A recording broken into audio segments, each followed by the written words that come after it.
हाल चाल मस्त, तबीयत ठीक, दिमाग फ्रेश। तो मटेरियल कॉस्टिंग को सॉल्व करके आप लोगों को बहुत ही ज्यादा कॉन्फिडेंस आया होगा। तो आज उसी कॉन्फिडेंस को और बूस्टअप करने के लिए हम मिल रहे हैं एक नए चैप्टर के साथ जिसका नाम है एम्प्लॉय कॉस्टिंग। सिमिलरली जैसे मटेरियल कॉस्टिंग के सीए के प्रीवियस ईयर क्वेश्चन हमने किए थे, आज हम एम्प्लॉय कॉस्टिंग के प्रीवियस ईयर क्वेश्चन करने वाले हैं। तो चलिए शुरू करते हैं हम इस वीडियो को।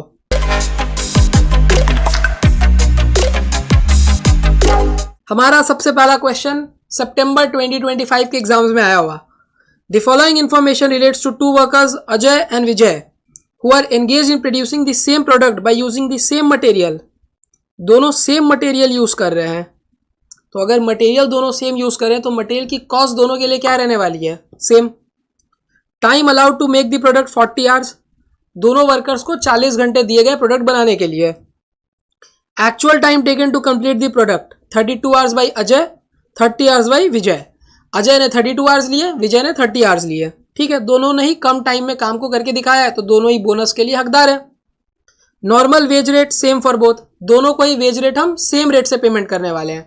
सपोज करते हैं कि अजय को अगर हम पर आवर के 10 रुपीज देते हैं तो विजय को भी हम पर आवर के 10 रुपीज ही देने वाले हैं। Bonus payment plan Halsey 50% plan for Ajay, Rowan plan for Vijay. Ajay को जो बोनस मिलता है वो हाल से प्लान के अंडर मिलता है और विजय को रोहन प्लान के अंडर। तो जल्दी से फॉर्मूला बता दीजिए हाल से का। 50% of time saved into wage rate per hour, और रोहन का R for Rowan, R for ratio, time taken by time allowed into time saved into wage rate per hour. Very good. Factory overhead recovered ₹360 per hour for actual time taken by each worker. Factory overhead कैसे absorb हो रहा है, 360 per hour for actual time taken by each worker. जिस worker ने जितना time लिया multiplied by 360। Ajay ने 32 hours लिए तो 32 इंटू 360, विजय ने 30 आवर्स लिए तो 30 into 360। Factory cost for the product for each worker. दोनों ही वर्कर के लिए आपको फैक्ट्री कॉस्ट भी गिवन है। तो फैक्ट्री कॉस्ट में क्या क्या आता है, direct material, direct labour plus factory overhead. Direct expense भी आता है, बट इस क्वेश्चन में डायरेक्ट एक्सपेंस तो है नहीं, तो हम डायरेक्ट मटेरियल, डायरेक्ट लेबर और फैक्ट्री ओवरहेड ले लेंगे। Compute the normal early wage rate. आपको वेज रेट फाइंड करनी है। Compute the cost of material used, और दूसरा मटेरियल की कॉस्ट ढूंढनी है। तो अब बताइए इस क्वेश्चन को अप्रोच करने का क्या तरीका रहेगा। सबसे पहले हम एक स्टेटमेंट बनाएंगे फैक्ट्री कॉस्ट का, जिसमें हम मटेरियल लेंगे, लेबर लेंगे, फैक्ट्री ओवरहेड लेंगे, और तीनों का टोटल कॉस्ट ऑलरेडी हमें गिवन है। तो वो एक इक्वेशन के फॉर्म में आएगा, क्योंकि मटेरियल और रेट, लेबर की जो रेट है वो हमें नहीं पता है। तो हम पहले इक्वेशन बनाएंगे। क्वेश्चन को अप्रोच करने का ऐसा तरीका होगा हमारा। लिखिए सॉल्यूशन। ये क्वेश्चन अगर आप लोगों को आता है तो मैं आपसे रिक्वेस्ट करूंगा कि आप प्लीज वीडियो को पॉज करें, खुद से अटेम्प्ट करें, और फिर एक बार जब आप खुद से बना लें तो मैच कर ले आपने सही बनाया या नहीं। आप सही बनाओगे ऐसे तो। चलिए, सबसे पहला working note.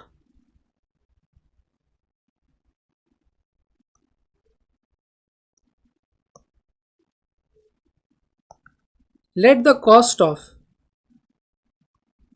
Direct material be X. Direct material को आप एक्स मान लीजिए, और डायरेक्ट लेबर को आप पर आर के लिए वाई मान लीजिए। Let the hourly rate be Y. Hourly rate Y है, मटेरियल की कॉस्ट एक्स है। अब है ना, हम दोनों के लिए बोनस कंप्यूट कर लेते हैं वाई के टर्म्स में। क्यों? क्योंकि दोनों को बोनस हम अलग अलग स्कीम्स में दे रहे हैं। तो बोनस और हमारा बेसिक वेज दोनों को ऐड करके हम टोटल वेज कंप्यूट कर लेते हैं, फिर हम अपना स्टेटमेंट ड्रॉ करेंगे।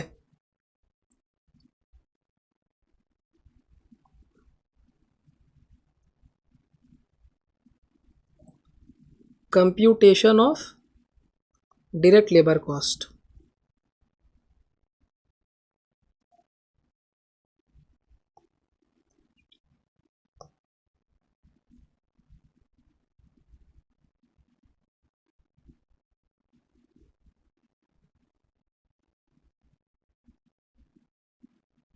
पर्टिकुलर्स अजय विजय। सबसे पहले आप लिख लीजिए बेसिक वेजेस। तो बेसिक वेजेस हम दोनों को कितने देने वाले हैं, अजय ने 32 आवर्स में काम करके दिखाया है, तो 32 इंटू वाई,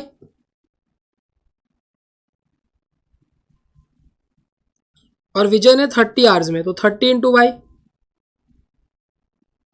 बोनस।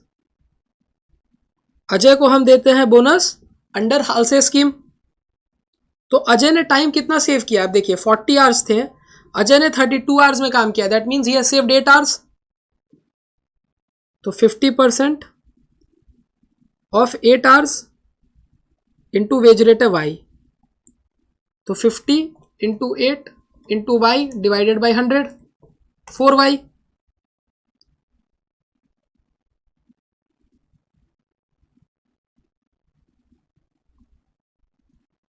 और विजय के लिए total time taken divided by total time allowed into time saved into wage rate per hour. तो इसने टाइम लिया है 30, टाइम दिया गया था इसे 40, टाइम सेव किया है इसने 10 और वेज रेट है वाई, तो 7.5y, 37.5y। ये आ गई हमारी डायरेक्ट लेबर कॉस्ट। अब हमें मटेरियल की कॉस्ट पता है, डायरेक्ट लेबर की कॉस्ट पता है, फैक्ट्री ओवरहेड्स हमें पता है, तो हम फैक्ट्री कॉस्ट का स्टेटमेंट ड्रॉ कर सकते हैं। तो पार्ट 1 या अभी वर्किंग ओडी चलने देते हैं।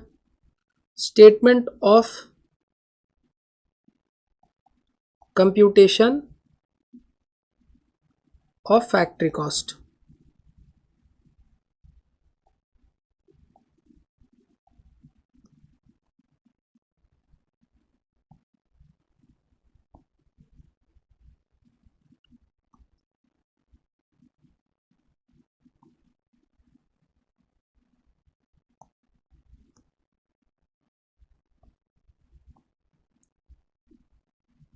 पर्टिकुलर्स अजय विजय। डायरेक्ट मटेरियल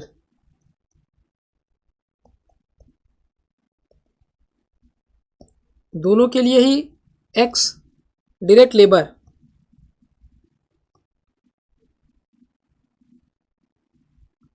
अजय के लिए 36y, विजय के लिए 37.5y। Factory overhead, factory overhead हमने रिकवर किया at the rate 360 into actual hours worked. तो अजय ने कितने देर काम किया, 32 आवर्स, तो 360 इंटू 32 11,520। और विजय ने 30 आवर्स काम किए, तो 30 इंटू 360 10,800।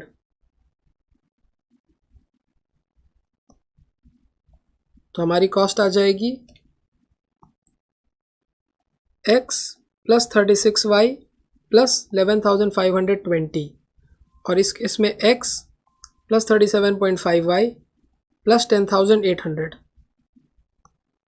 और हमें क्वेश्चन में टोटल फैक्ट्री कॉस्ट भी गिवन है, दोनों के लिए 1,24,800। तो हम अब यहां से एक इक्वेशन बना सकते हैं, x plus 36y plus 11,520 is equal to 1,24,800, क्योंकि दोनों ही वर्कर्स के लिए जो हमारी टोटल फैक्ट्री कॉस्ट है वो नंबर टर्म्स में भी गिवन है कि 1,24,800 है, तो हमने यहाँ लिखा 1,24,800।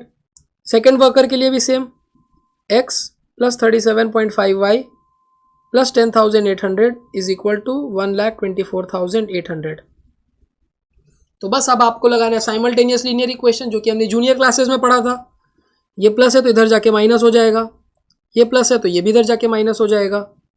तो x plus 36y is equal to 1,24,800 less 11,520 comes to 1,13,280।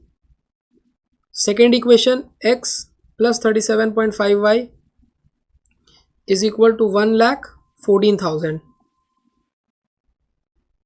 Subtract करते हैं, माइनस माइनस माइनस, तो x माइनस एक्स कट हो गया, 36y minus 37.5y minus 1.5y is equal to 1,13,280 minus 1,14,000 negative 720। तो ये minus minus plus, y is equal to 720 divided by 1.5, 480 rupees per hour. तो direct labour की जो rate है वो है 480 पर आवर, मीन्स हम दोनों ही वर्कर को बेसिक वेज क्या देते हैं पर आवर के, 480 रुपीज़। अब y की वैल्यू निकल गई, दूसरी x की वैल्यू हम कैसे निकालेंगे? किसी भी इक्वेशन में आप y की वैल्यू पुट कर दीजिए तो आपको x की वैल्यू आ जाएगी। सब्सटीट्यूटिंग द वैल्यू ऑफ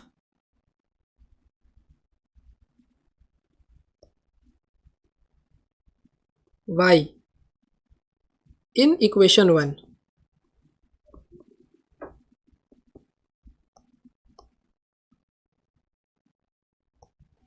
क्या है y की वैल्यू? 480। फर्स्ट इक्वेशन है हमारी x plus 36y is equal to 1,13,280।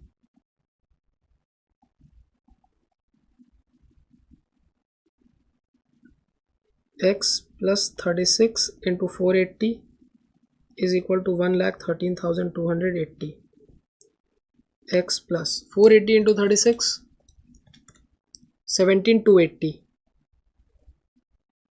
1,13,280। तो x की वैल्यू आ गई 1,13,280 माइनस 17,280, 96,000 रुपीज़। तो मटेरियल की कॉस्ट है हमारी 96,000 और लेबर की कॉस्ट है जो वो है 480 पर आवर। तो हम पुट कर देते हैं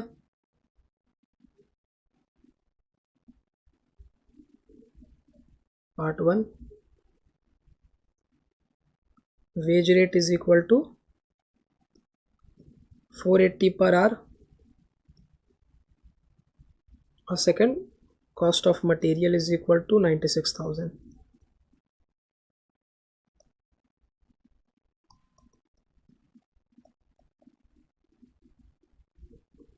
ये हमारा फाइनल आंसर।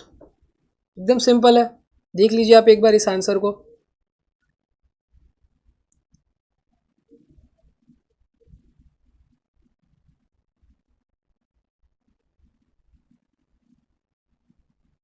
चलिए अब हम आगे बढ़ते हैं। May 2025, the following information is given of a newly set up organization for the year ended 31st March 2025. Number of workers replaced during the period 78, means number of replacements हमें given है। Number of workers left and discharged during the period, left and discharged का मतलब number of separations, तो separations भी हमें given है। 28, employee turnover rates using separation method 3.5%, separation method के according employee turnover की रेट भी आपको गिवन है। तो सेपरेशन मेथड के अकॉर्डिंग जो एम्प्लॉय टर्नओवर रेट होता है उसका फॉर्मूला क्या होता है बताइए? Very good, number of separation divided by average number of employees multiplied by 100। तो सेपरेशन की अमाउंट आपको गिवन है टर्नओवर की और नंबर ऑफ सेपरेशन भी आपको गिवन है, तो वहां से आप क्या ढूंढ सकते हो? Average number of employees required. Compute the employee turnover rates using replacement method and flux method. तो रिप्लेसमेंट मेथड के लिए नंबर ऑफ रिप्लेसमेंट्स तो मेरे पास है but average number of employees नहीं है, वो मेरे को कहाँ से मिलेंगे? इस इक्वेशन से। फिर एक बार मेरे को एवरेज नंबर ऑफ एम्प्लॉयज मिल गए तब तो फिर ये क्वेश्चन एकदम ईजी है। चलिए सोल्यूशन लिखिए।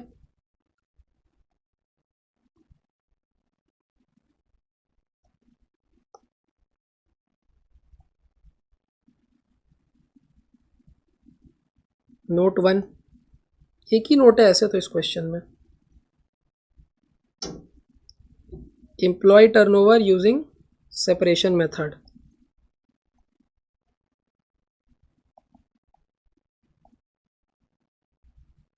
is equal to number of separations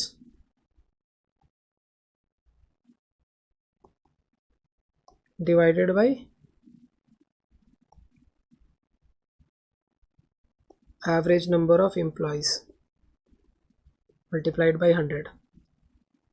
तो employee turnover using separation method है 3.5, नंबर ऑफ सेपरेशंस है 28।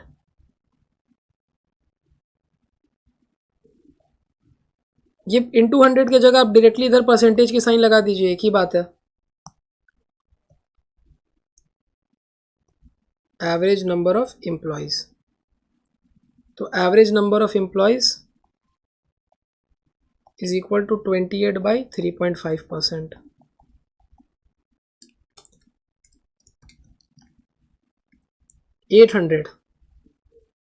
तो एवरेज नंबर ऑफ एम्प्लॉयज क्या है? 800। बस अब तो फिर क्वेश्चन एकदम इजी है। रिप्लेसमेंट मेथड के अकॉर्डिंग आपको एम्प्लॉय टर्नओवर ढूंढना है। Part 1, employee turnover using replacement method.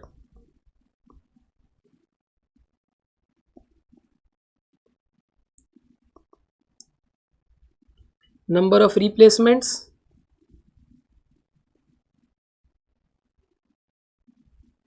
divided by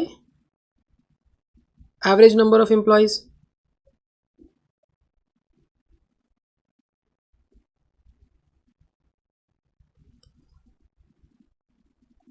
तो नंबर ऑफ रिप्लेसमेंट्स है 78. 78 upon 800 into 100. 78 divided by 800 multiplied by 100. 9.75%. फिर सेकंड हमें निकालना है according to the flux method. तो फ्लक्स मेथड के दो फॉर्मूले हैं. एक फॉर्मूला होता है हमारा number of separations plus number of accessions divided by average number of employees. ये तो नॉर्मल फॉर्मूला है, बट आईसीएमआई क्या करती है ना, एक दूसरा फॉर्मूला यूज करती है. Half into number of separations plus number of accessions divided by average number of employees. तो अगर आप आईसीएमआई के स्टूडेंट हो तो आप सेकंड वाला फॉर्मूला यूज करो, वही रिकमेंडेड है आपके लिए.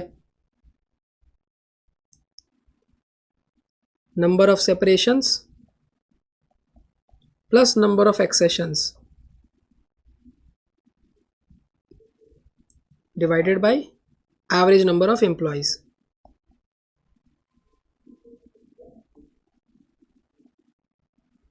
तो number of separations है 28, accessions question में given है 78 divided by 800 into 100. तो 28 plus 78 divided by 800 into 100. 13.25%. और एज पर आईसीएमआई भी लिख लीजिए आप.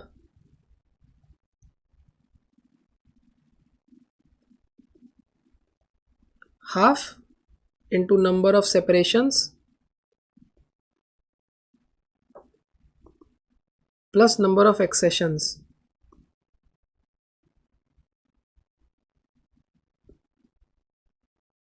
Divided by average number of employees.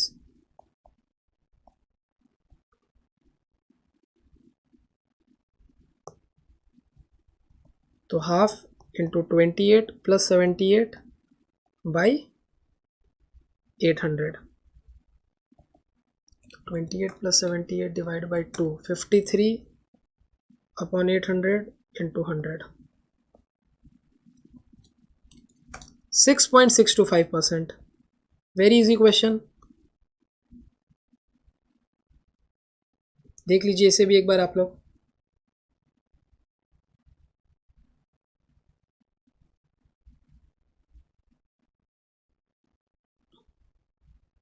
मे 25 में ना एक दूसरा क्वेश्चन भी आया है, वो देखते हैं. वो अच्छा क्वेश्चन है, प्लीज आप मार्क कर लीजिए इंपॉर्टेंट. ये एक अच्छा इंपॉर्टेंट क्वेश्चन है.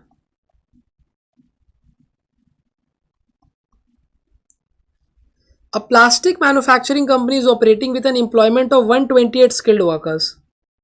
प्लास्टिक कंपनी के पास कितने वर्कर्स हैं? 128 वर्कर्स हैं. The product is in great demand. The company desires to increase production to meet market demand, but is short of skilled workers. Company के जो प्रोडक्ट है ना उसकी डिमांड बहुत अच्छी है. कंपनी चाहती है कि मैं अपना प्रोडक्शन और बढ़ाऊं, लेकिन कंपनी के पास वर्कर्स नहीं है. The company finds extremely difficult to find new skilled workers to fulfill its demands. The company is considering the introduction of an incentive scheme, either Halsey scheme with 50% bonus or Rowan scheme of wage payment for increasing the labor productivity to cope up with the increasing demand. Company सोच रही है ना कि मैं एक incentive plan लेकर आती हूँ, या तो हालसे स्कीम का या रोवन स्कीम का, जिससे क्या होगा, लेबर को जब हम एक्स्ट्रा पैसे देंगे तो वो ज़्यादा प्रोडक्शन करके हमें देंगे, जिसके वजह से हम जो डिमांड है उसको फुलफिल कर पाएंगे. The company believes that if the proposed incentive scheme could bring about an average 15% increase over the present earnings of the worker, it could act as a sufficient incentive for them to produce more with increased efficiency. भैया इस line का क्या मतलब हुआ? इस line का मतलब ये हुआ है कि अगर मैं वर्कर से चाहता हूँ कि ज़्यादा काम करवाऊँ, ज़्यादा प्रोडक्शन करवाऊँ, तो मेरे को कोई ऐसे स्कीम में जाना होगा जिससे उनकी अर्निंग्स अभी के मुकाबले में 15% बढ़ जाए. याद रखना मैं क्या बोल रहा हूँ, उनकी जो अर्निंग्स है वो अभी के मुकाबले में 15% बढ़ जाए, अभी के हिसाब से अर्निंग्स 15% तो बढ़नी ही चाहिए, बढ़ जानी चाहिए minimum.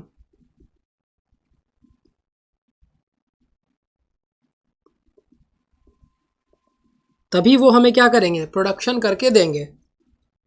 The following data is worth consideration in measuring the increase in productivity for the month of April 2025. Hourly rate of wages guaranteed 30. Maximum time allowed to produce 1 unit by 1 worker. 2.5 घंटे, हम 1 unit बनाने के लिए 2.5 घंटे का time देते हैं। Number of working days in the month 25. Number of workers per day of each worker 8. Her worker 8 घंटे काम करता है एक दिन में, और एक महीने में 25 दिन काम करता है। Actual production during the month 12,500. Actually में कितना प्रोडक्शन हुआ है, 12,500. Calculate the effective rate of earnings under the Halsey scheme and Rowan scheme. तो अगर हालसे स्कीम और रोहन स्कीम की बात हो रही है तो इसका मतलब ज़रूर कुछ ना कुछ टाइम सेव हो रहा होगा, तभी तो हालसे भैया और रोहन भैया हमारे पिक्चर में आएंगे ना। टाइम सेव नहीं होगा तो हम बोनस नहीं देंगे। तो सबसे पहले आप कंप्यूट करिए कि आपने एक्चुअल टाइम कितना लिया है प्रोडक्शन करने में, और वर्सेस आपको कितना टाइम दिया गया था प्रोडक्शन करने के लिए।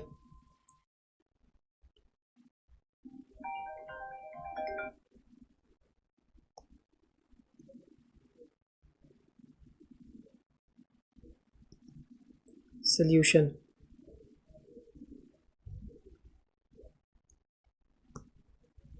सबसे पहले हम अपने नोट्स बनाते हैं, वर्किंग नोट्स।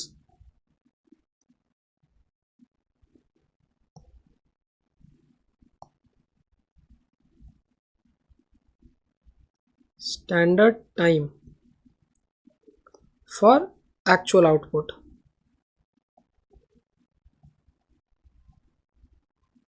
हमारा जो एक्चुअल आउटपुट है उसके लिए स्टैंडर्ड टाइम कितना लगेगा। तो एक्चुअली में हमने कितने यूनिट्स प्रोड्यूस किए, 12,500 यूनिट्स, और एक वर्कर को हम 2.5 घंटे देते हैं प्रोडक्शन करने के लिए। तो 12,500 मल्टीप्लाइड बाई 2.5, 12,500 इंटू 2.5, 31,250। और यही हमारा क्या बन जाएगा, टाइम अलाउड। इतना टाइम हमने दिया वर्कर्स को। अब हम चेक करते हैं कि वर्कर्स ने कितना टाइम लिया। टाइम टेकन बाय वर्कर्स,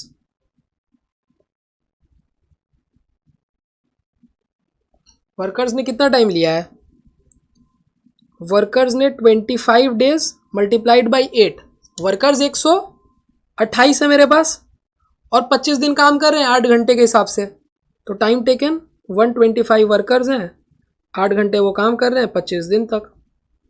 तो 125 इंटू 8 इंटू 25, 25,000 सेकेंड, 128 वर्कर्स है ना, सॉरी,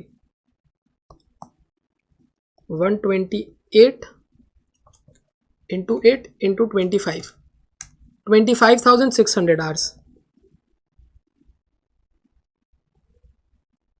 तो काम करने के लिए दिए गए 31,250 आवर्स, काम होने में लगे सिर्फ और सिर्फ 25,600 आवर्स। तो टाइम सेव्ड मिल जाएगा अब यहां से। टाइम सेव्ड 31,250 माइनस 25,600,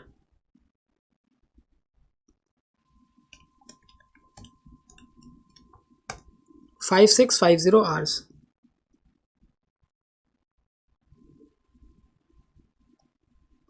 अब हम क्वेश्चन को अप्रोच कर सकते हैं। सबसे पहला, calculate the effective earnings under Halsey scheme and Rowan scheme. कोई दिक्कत नहीं है, पार्ट 1।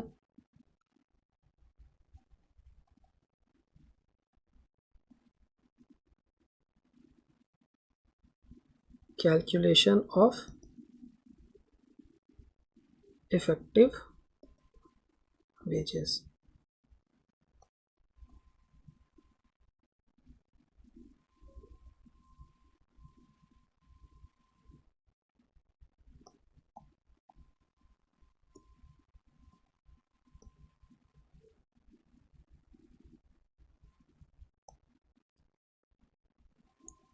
Particulars Halsey Rowan. सबसे पहले हम ले लेते हैं बेसिक वेजेस। तो बेसिक वेजेस कितने रहने वाले हैं हमारे, 25,600 आवर्स काम किया है लेबर ने, तो 25,600 आवर्स के हिसाब से हम पेमेंट कर देंगे। 25,600 मल्टीप्लाइड बाई पर आवर के हम 30 रुपीज़ देते हैं, तो 25600 आवर्स काम हुआ है multiplied by 30। 25600 into 30 7,68,000।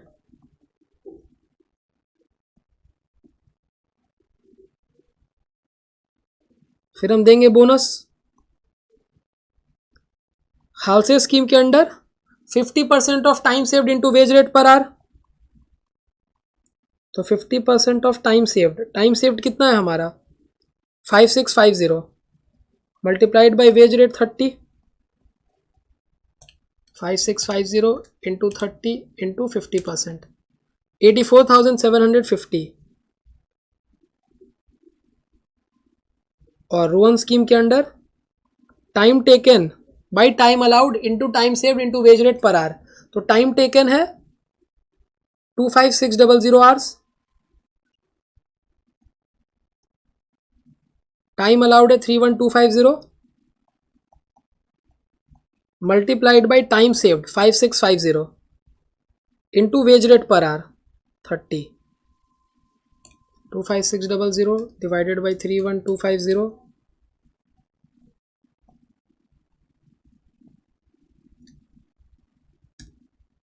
Into 5650 into 30, 1,38,854.4।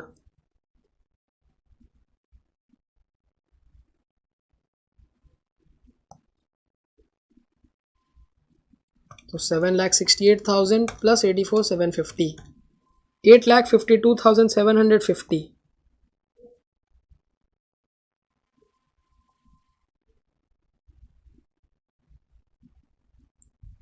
और रोहन स्कीम में 7,68,000 प्लस 1,38,854.4, 9,06,854.4। ये आ गई हमारी टोटल वेजेस। हमें ढूंढना है इफेक्टिव वेजेस, तो इफेक्टिव वेजेस कैसे ढूंढेंगे? टोटल वेजेस को हम डिवाइड कर देंगे इफेक्टिव आवर्स से, तो इफेक्टिव वेजेस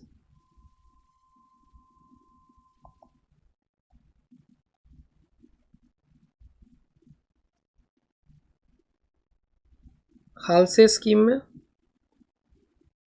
₹8,52,750 डिवाइडेड बाई 25,600,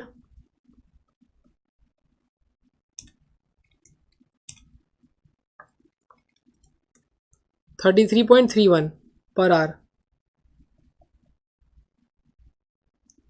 और रोहन स्कीम में ₹9,06,854.4 डिवाइडेड बाई 25,600,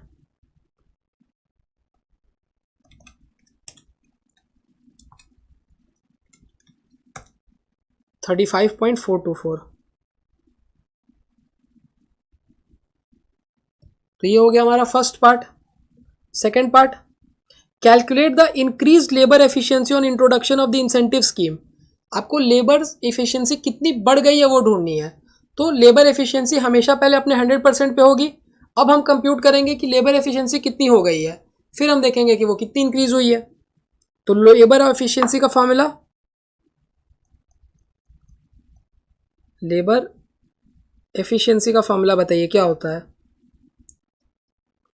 लेबर एफिशिएंसी का फॉर्मूला होता है standard hours divided by actual hours into 100। Standard hours for actual production या फिर for actual output divided by actual hours worked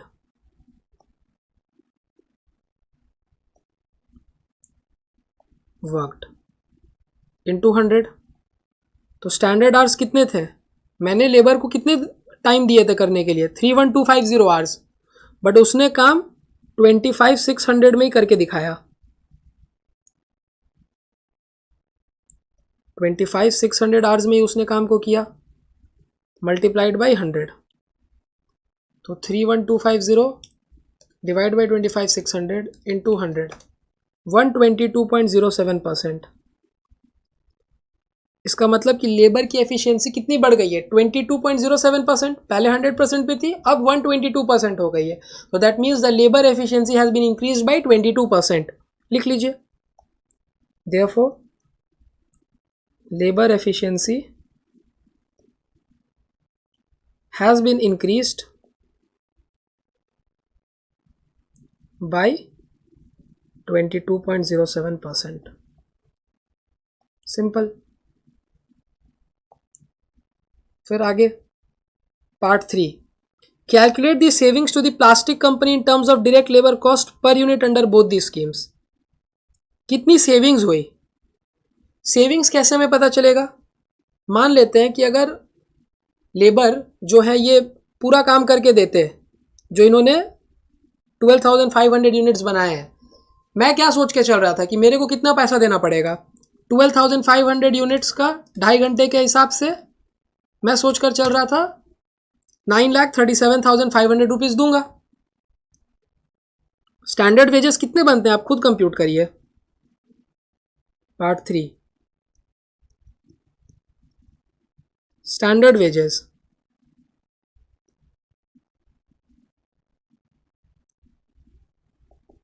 12,500 units produce हुए, एक unit के 2.5 रुपये हम देते हैं, और 2.5 रुपये 2.5 घंटे हम देते हैं एक यूनिट को बनाने के लिए, और 2.5 घंटे के हम कितने पेमेंट करने वाले हैं, 30 रुपीज़ पर आवर। तो अगर आप चेक करोगे 12,500 यूनिट्स बने, एक यूनिट को बनाने में 2.5 घंटे लगते हैं, और 2.5 घंटे में हम 30 रुपीज़ पर आवर के हिसाब से पेमेंट करते हैं। तो 12,500 इंटू 2.5 इंटू 30, 9,37,500। मैंने सोचा था कि मेरे को इतना पेमेंट करना पड़ेगा, बट क्या एक्चुअली में इतना पेमेंट करना पड़ा? नहीं, तो कम करना पड़ा, तो सेविंग्स हुई। ये कैसे ढूंढा भैया आपने? सिंपल लॉजिक है, एक यूनिट को बनाने में कितने घंटे लगते हैं, 2.5 घंटे, और आप 1 घंटे के 30 रुपये देते हो, तो एक यूनिट के लिए आप 2.5 इंटू 30, दैट मीन्स 75 रुपीज़ देने वाले हो, और आपने कितने यूनिट्स बनवाए हैं, 12,500 यूनिट्स। तो 75 रुपीज़ के हिसाब से 12,500 यूनिट्स के कितने होते हैं, 9,37,500। तो 9,37,500 रुपीज़ बनते हैं इस काम के, बट इस काम को लेबर्स ने कम रुपए में ही कर दिया है। हाल से स्कीम के अंडर में उन्होंने 8,52,750 में किया है, और रोहन स्कीम के अंडर 9,06,854 में। तो सेविंग्स हुई है, तो वही सेविंग्स हमें पर यूनिट ढूंढनी है। Computation of savings per unit.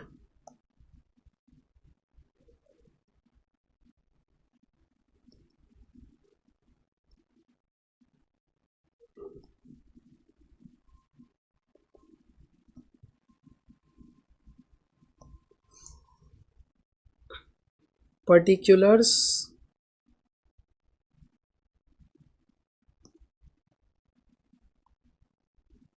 Halsey scheme, Rowan scheme.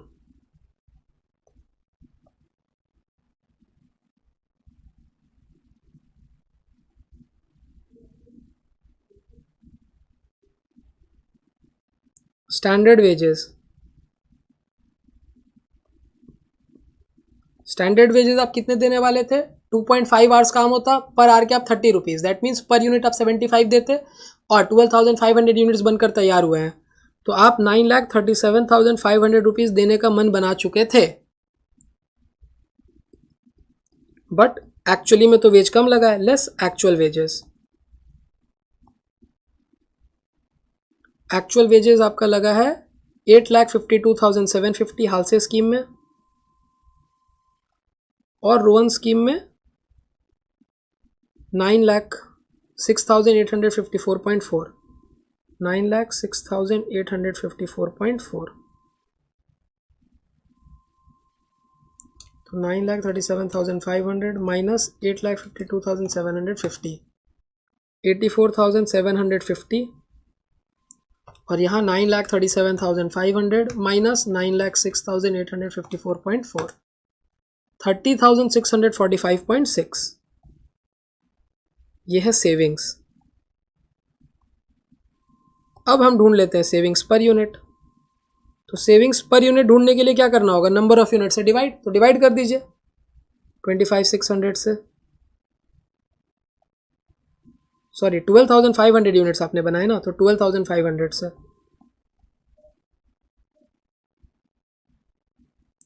12,500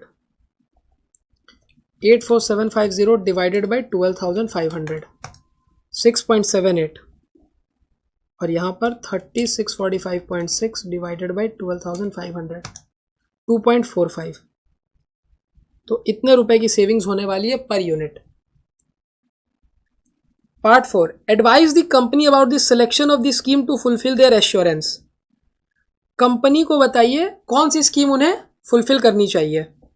तो देखिए प्राइमा फेसा देख के क्या लगेगा, प्राइमा फेसी देख के हम लोगों को ये लगेगा कि हाल से स्कीम में 8,52,750 रुपीज़ का कॉस्ट आ रही है और रोहन स्कीम में 9,06,854 रुपीज़ की कॉस्ट आ रही है। तो कंपनी के लिए बेनिफिशियल क्या है कि हाल से स्कीम में दे दो।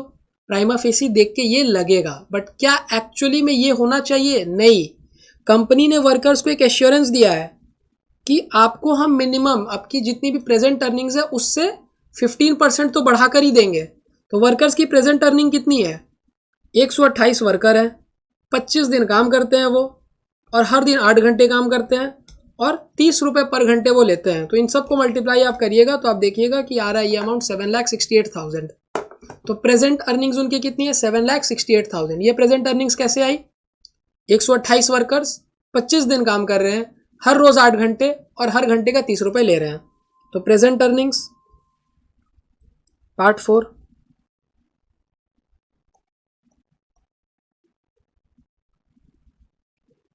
प्रेजेंट अर्निंग्स 128 वर्कर्स 25 डेज वो काम कर रहे हैं, 8 आवर्स एवरी डे, ₹30 पर आवर। तो ये अमाउंट आ रहा है 7,68,000। तो मेरे को बेयर मिनिमम कितना देना होगा? इससे 15% बढ़ा के plus increase at the rate 15%, ये तो मिनिमम है। तो 7,68,000 इंटू 15%, 1,15,200।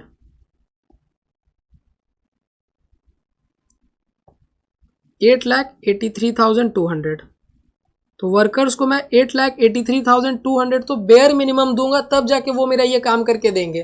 तो अगर मैं हाल से स्कीम के अंडर चला जाता हूं तो वहां पे 8,52,750 देना है, तो कोई फायदा होगा? वर्कर्स फिर काम नहीं करेंगे, तो ये स्कीम में हम नहीं जा सकते हैं। Therefore we should opt for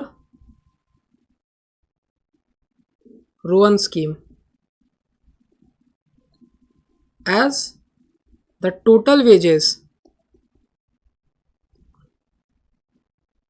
under Rohan scheme is more than 8,83,200। Rohan scheme के अंडर 8,83,200 से ज़्यादा वेजेस मिल रहे हैं, इसीलिए हम रोहन स्कीम को चूज करेंगे। ठीक है, वेरी नाइस क्वेश्चन। तो ये आप इंपॉर्टेंट मार्क करोगे, अच्छा क्वेश्चन है ये। Next,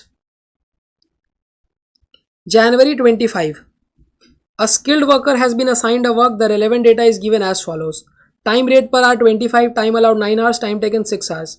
The worker has given an option to choose either Halse 50% plan or Rohan plan. You are required to calculate earnings under both plans and which plan is more beneficial for a worker. तो ये तो काफ़ी easy question है, ये मैं रफली solve कर दे रहा हूँ, आप इसे फेयर में सॉल्व करोगे खुद से, क्योंकि बहुत इजी क्वेश्चन है ये। टाइम सेव कितनी हो रही है यहाँ पे? टाइम आपने 9 आवर्स का दिया और वर्कर ने 6 आवर्स में ही काम को खत्म कर दिया, तो दैट मीन्स टाइम सेव्ड है 3 आवर्स।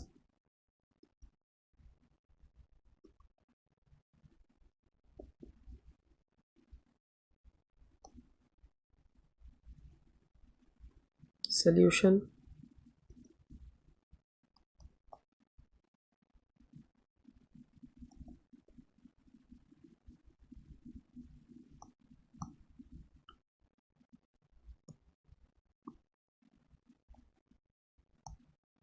पर्टिकुलर्स, हालसे स्कीम और रोहन स्कीम। तो बेसिक वेजेस हम कितने देंगे? 25 रुपीज़ पर आवर, और 6 आवर्स काम हुआ है तो 25 इंटू 6 150, यहाँ पर भी 150। ये हो गया हमारा बेसिक वेजेस। बोनस हाल से स्कीम के अंडर हम देने वाले हैं 50% of time saved into wage rate, तो 50% of time saved 3, veg rate है 25, तो 50 इंटू 3 इंटू 25 डिवाइड बाई 100, 37.5। और रोवन स्कीम में time taken 6 divided by time allowed 9 multiplied by time saved 3 multiplied by veg rate per hour, तो 6/9 into 3 into 25, 50 rupees.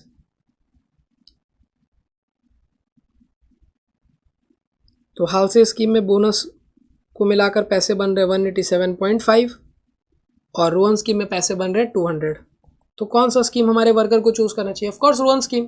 The worker should opt for Rowan scheme as the total earnings is more in the Rowan scheme.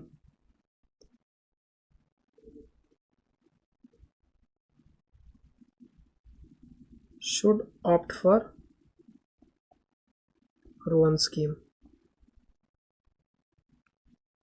as the earnings is more in Rowan scheme। काफी easy question. Next आगे बढ़ते हैं। ये भी आप लोगों के लिए बहुत एक अच्छा क्वेश्चन है, प्लीज मार्क करिए, इंपॉर्टेंट।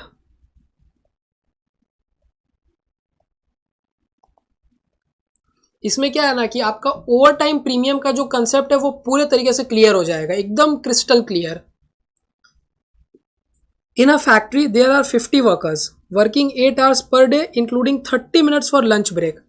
कितने देर काम करते हैं वो? 8 आवर्स एवरी डे काम करते हैं, जिसमें 30 मिनट्स लंच ब्रेक का इंक्लूडेड है।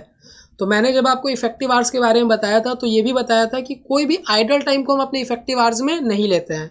तो 8 आवर्स अवेलेबल टाइम है, उसमें 30 मिनट्स का आइडल टाइम है, तो 8 में से आप 30 मिनट्स माइनस कर दीजिए, मीन्स 8 माइनस 0.5। तो आपका इफेक्टिव टाइम क्या है per day? 7.5 hours. Effective time 7.5 hours per day. Worked for 160 days during a period of 6 months ended on 31 December 2023। During this period the total employee cost was ₹3,90,000। Total आपने अपने employ को कितने पैसे दिए? 3,90,000 rupees आपने दिए हैं। The management of the factory decided the over time premium rates for the month of January 2024 as under. Sundays and holidays 180% of basic wage rate. तो ये भैया बेसिक वेज रेट कैसे पता चलेगा? देखिए, आपने अपने वर्कर को 3,90,000 दिया है, कितने दिन आपने उससे काम करवाए? 160 डेज, और हर डे वो 7.5 आवर्स काम कर रहा है। तो वहां से हम दोनों को डिवाइड करके बेसिक वेज कंप्यूट कर सकते हैं। वर्कर्स 160 डेज काम कर रहे हैं और हर डे 7.5 आवर्स, दैट मीन्स कुल मिलाकर 1200 हर एक वर्कर ने काम किया है। और मेरे पास कितने वर्कर्स हैं? 50 वर्कर्स, तो कुल मिलाकर 60,000 आवर्स काम हुए हैं, और इन्हीं 60,000 आवर्स के मैंने 3,90,000 रुपीज दिए हैं। तो यहाँ से मैं बेसिक वेज कंप्यूट कर सकता हूँ। और एक बार मेरे को बेसिक वेज मिल गया, उसके बाद ओवर टाइम की रेट गिवन है कि जब मैं संडे को, हॉलीडे को काम करवाता हूँ तो जो भी बेसिक वेज रेट है उसका 180% मेरे को वर्कर्स को देना पड़ता है। That means every Sundays and holidays I am paying 80% extra. 180% है तो 100% तो आपका बेसिक वेज रेट, तो 80% आप एक्स्ट्रा पे कर रहे हो एज अ प्रीमियम। और before and after normal working hours में 160% है। That means on normal working hours, normal days, you are paying 60% extra for extra hours. During the last 6 months ended on 31st December 2023, the following hours were worked. Last 6 महीने में क्या काम हुआ है? 56,250 तो normal time है, Sundays and holidays 750 है, before and after normal working hours 3,000 hours. तो कुल मिला के 60,000 आवर्स आपने काम करवाए हैं, उसका ब्रेकअप गिवन है। During the month of January 2024 the following worked on a job BX in the following manner. Job BX में ये सब काम हुआ है।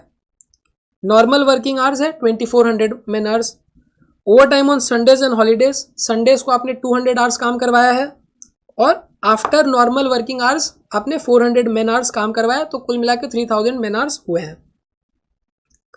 You are required to calculate the labor cost chargeable to job BX and overheads in each of the following situation. तो जब भी over time premium आता है तो हम उसकी ट्रीटमेंट कैसे करते हैं? मैंने आपको बताया था 4 सिनेरियो होते हैं total.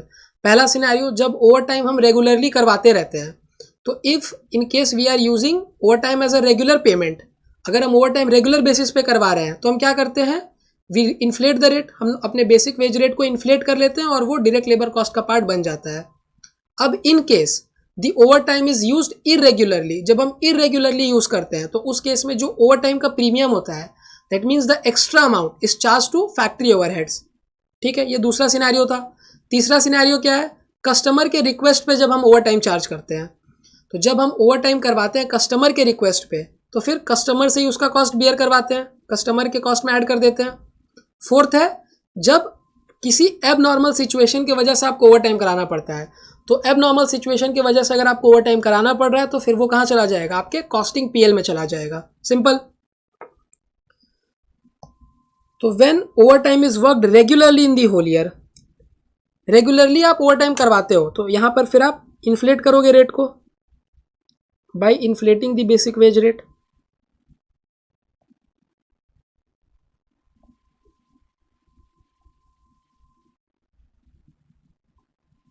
Second, where over time is worked irregularly to meet the requirement of production, irregularly आप करवा रहे हो, तब फिर ओवर टाइम का जो अमाउंट होता है वो कहाँ चला जाता है, in factory overheads.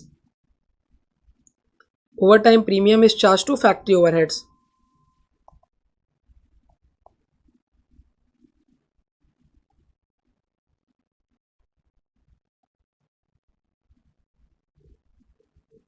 Where over time is worked at the request of the customer to complete the job in time, जब कस्टमर नहीं बोला है तो फिर वो पूरा ओवर टाइम का प्रीमियम का अमाउंट भी कहाँ चला जाएगा, डायरेक्ट लेबर कॉस्ट में, included in the direct labour cost.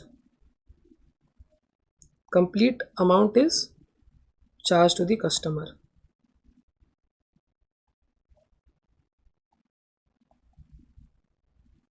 Where over time is worked on account of flood in the area, अगर फ्लड है दैट मीन्स ये एबनॉर्मल सिचुएशन है. एबनॉर्मल सिचुएशन के केस में जो ओवर टाइम प्रीमियम होता है वो आप ट्रांसफर कर देते हो कॉस्टिंग पीएल में.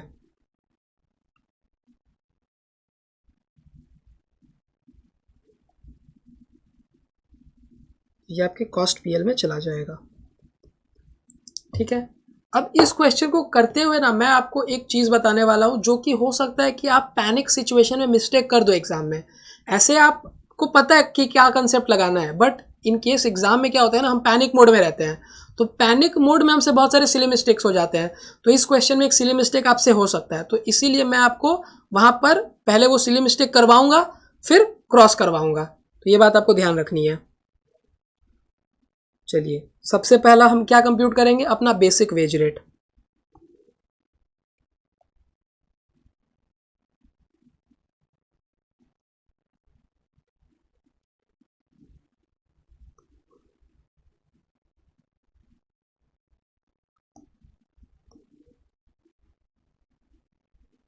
Computation of basic wage rate.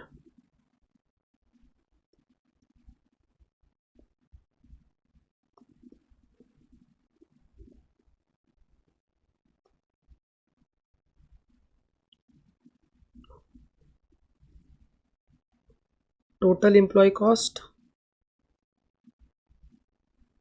divided by hours worked.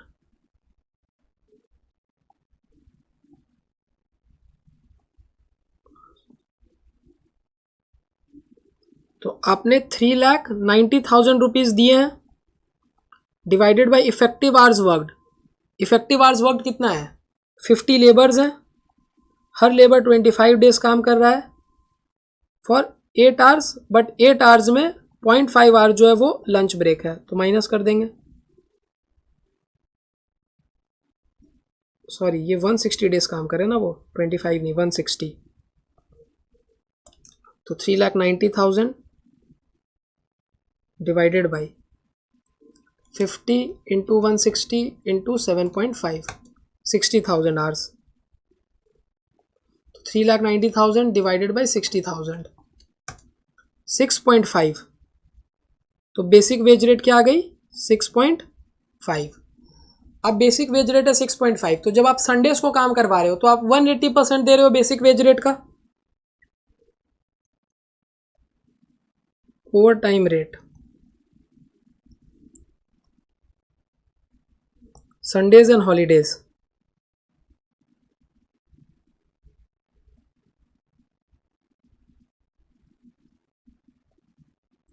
₹6.5 into 180%, 11.7। अब यहाँ पे ना ब्रैकेट में लिख लीजिए आपने एक्स्ट्रा कितना दिया, तो आप एक्स्ट्रा दे रहे हो 11.7 माइनस 6.5, 5.2, और before and after normal working hours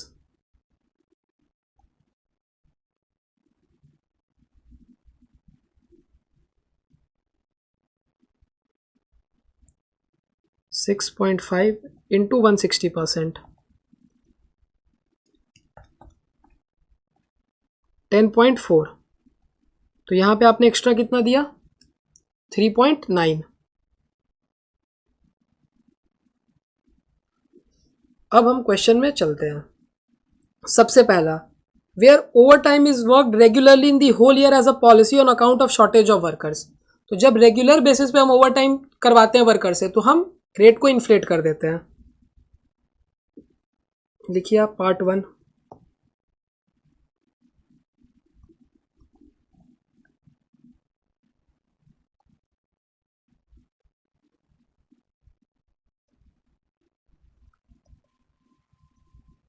done regularly by the workers, we compute the inflated wage rate,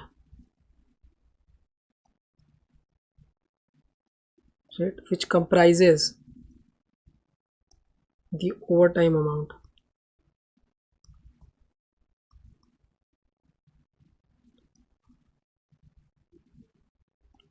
हम वेज रेट को क्या करते हैं इन्फ्लेट कर देते हैं। तो यहाँ पे डायरेक्ट लेबर कॉस्ट क्या बनेगा हमारा, direct labour cost is equal to inflated wage rate into hours worked. तो ढूंढना पड़ेगा inflated wage rate. Inflated wage rate के लिए हमें एक डेटा गिवन है, देखिए ये डेटा, इससे हम क्या कर सकते हैं अपना इन्फ्लेटेड वेज रेट ढूंढ सकते हैं। During the last 6 months the following hours were worked. तो आप निकालिए computation of inflated wage rate.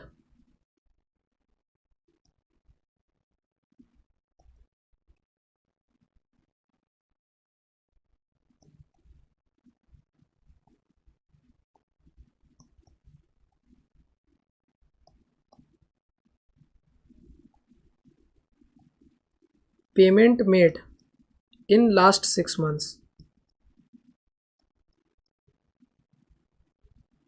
कितने पेमेंट हमने किए हैं लास्ट के 6 महीने में।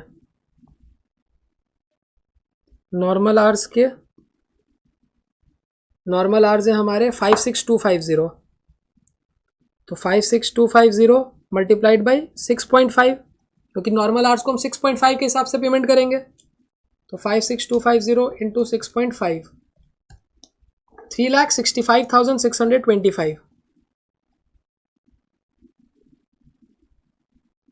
संडेज एंड हॉलीडेज, संडेज को हम पेमेंट करेंगे 750 मल्टीप्लाइड बाई 11.7,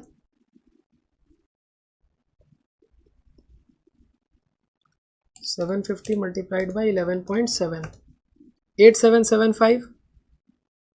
और before and after normal working hours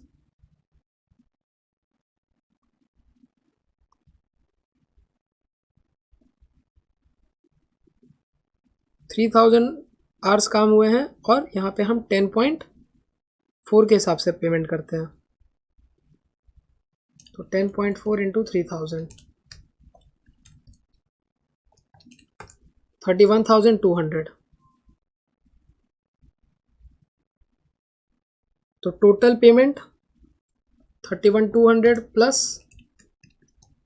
8775 plus 3,65,625, 4,05,600, और ये 4,05,600 रुपीज़ मैंने जो पेमेंट किए कितने आवर्स के लिए? 60,000 आवर्स के लिए. Hours worked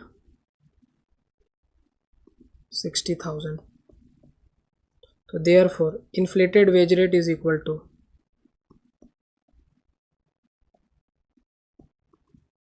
4,05,600 divided by 60,000.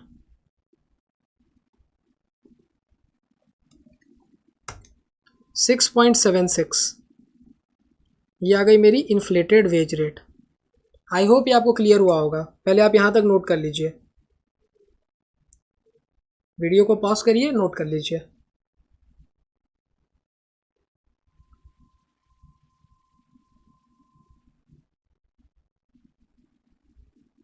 तो direct labour cost is equal to 6.76 into इस जॉब में कितने देर काम हुआ है, सब मिलाकर 3,000. तो 6.76 मल्टीप्लाई कर देंगे 3,000 से. हम यहाँ देखेंगे ही नहीं कि हमने बेसिक कितना करवाया, ओवर टाइम कितना करवाया. जितना टोटल काम हुआ उसको मल्टीप्लाई कर देंगे इन्फ्लेटेड वेज रेट के साथ, multiplied by 3,000.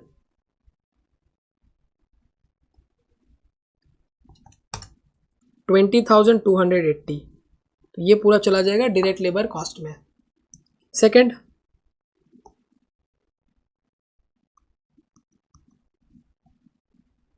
Part 2, where over time is worked irregularly to meet the requirement of production. जब ओवर टाइम इरेगुलरली किया जाता है तो फिर जो ओवर टाइम प्रीमियम का अमाउंट होता है that is transfer to factory overheads.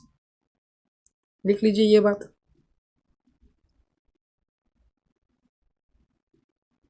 Is done irregularly.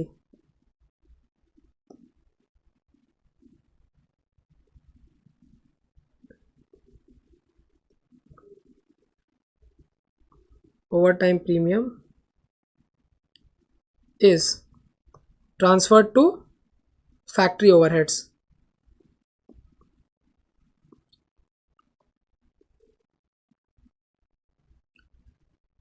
अब यहाँ पे ना आप हो सकता है कि शायद मिस्टेक कर दो. आप एग्ज़ाम में जब जाओगे तो नॉर्मल वर्किंग है 2400 मैन आवर्स, तो आप लिखोगे डायरेक्ट लेबर कॉस्ट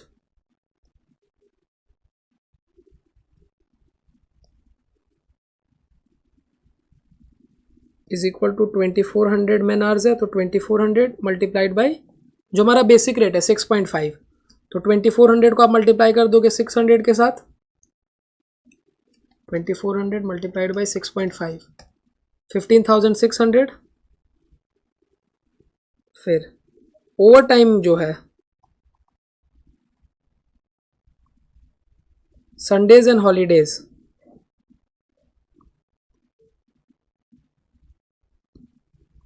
200 इंटू इसकी रेट है 11.7, तो 200 इंटू 11.7 रुपीज़ 2340. और before and after normal working hours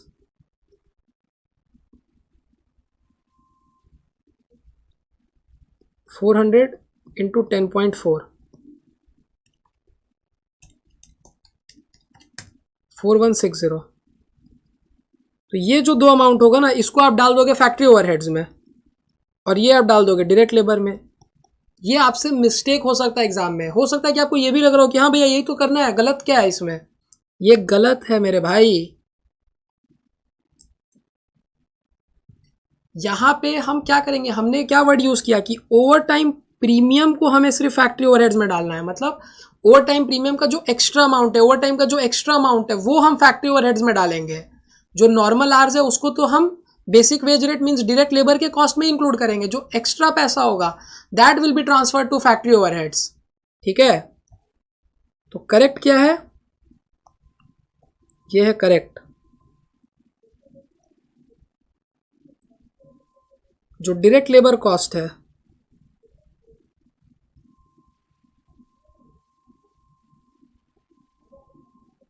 वो पूरे 3000 आवर्स पे हम कंप्यूट करेंगे. जो 3000 आवर्स अगर हमने काम करवाया है तो 3000 इंटू 6.5 तो देंगे ही देंगे ना. 3000 इंटू 6.5 19,500।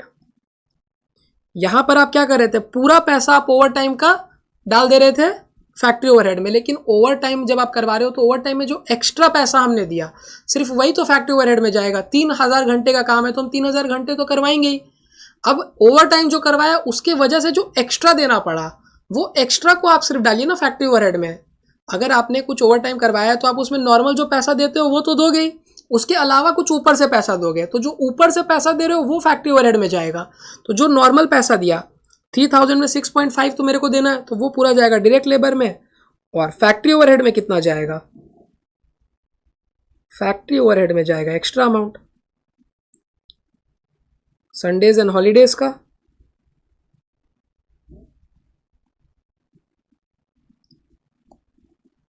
संडेज और हॉलीडेज में एक्स्ट्रा हम क्या पे कर रहे हैं, इसीलिए मैंने आपको बोला था आप एक्स्ट्रा लिख लीजिए। 5.2 आप एक्स्ट्रा दे रहे हो तो 5.2 इंटू 200 ₹1040 और before and after normal working hours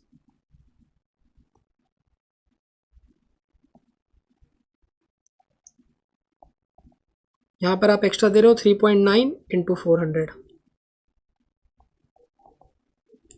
3.9 into 400 1560 1040 plus 1560 2600। तो ये जो 2600 का अमाउंट है ये सिर्फ जाएगा आपके फैक्ट्री ओवरहेड्स में, बाकी 19,500 का अमाउंट जाएगा डायरेक्ट लेबर कॉस्ट में। अब लिखिए आप part 3।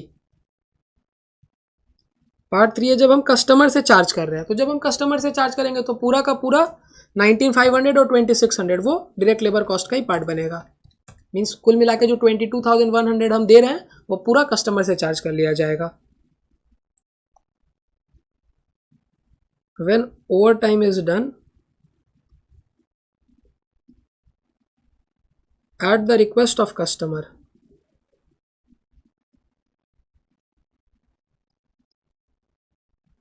the complete amount is charged from the customer.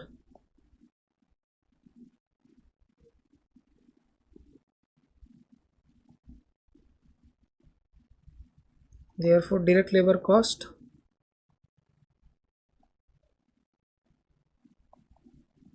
rupees 19,500 plus 2,600 22,100 पूरा का पूरा कस्टमर से चार्ज कर लिया जाएगा। और पार्ट 4 जब एबनॉर्मल सिचुएशन आ जाए तो जो ओवरहेड का अमाउंट होगा वो फैक्ट्री ओवरहेड्स की जगह कॉस्टिंग पीएल में चला जाएगा। Simple. When overtime is done due to abnormal situations,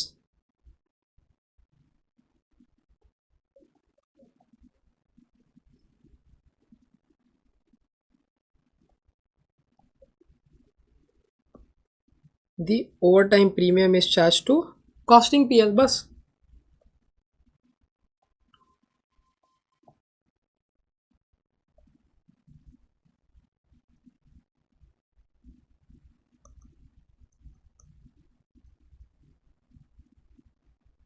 तो डायरेक्ट लेबर कॉस्ट 19,500 और कॉस्टिंग पीएल में हम ट्रांसफ़र कर देंगे 2,600 का जो अमाउंट है। ये हमारा फाइनल आंसर होगा।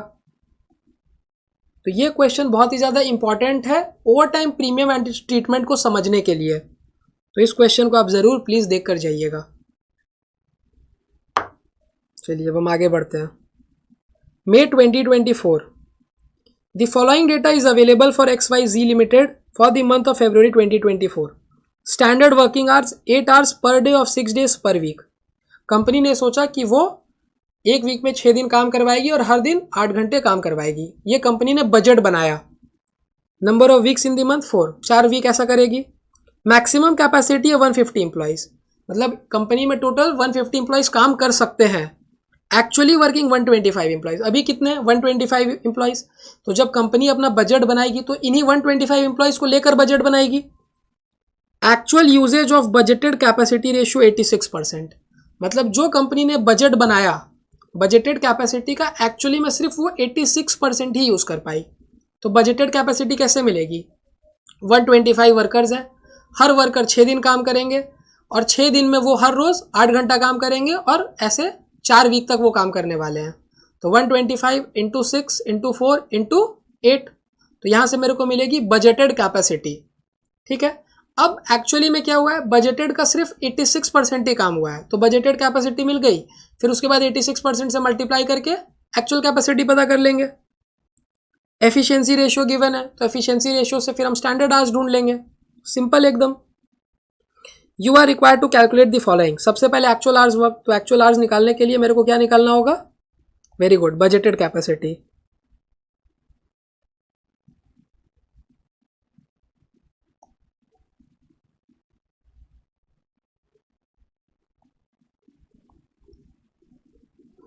Budgeted capacity is equal to 125 workers हैं, हर वर्कर 4 वीक काम करने वाले हैं, हर वीक में 6 दिन काम करना है, 6 दिन में 8 घंटे काम करने हैं, बस।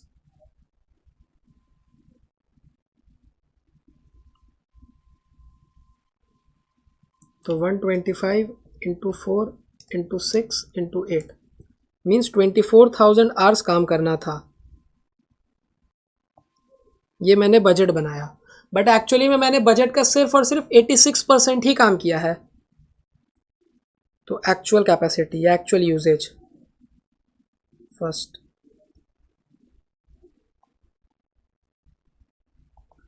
बजटेड कैपेसिटी का सिर्फ और सिर्फ 86%,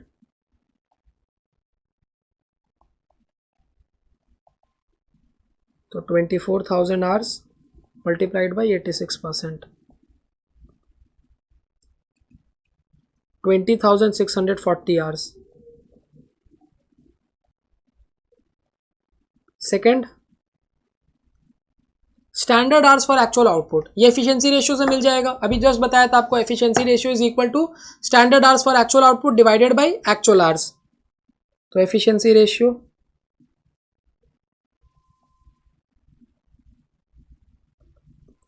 standard hours for actual output divided by actual hours.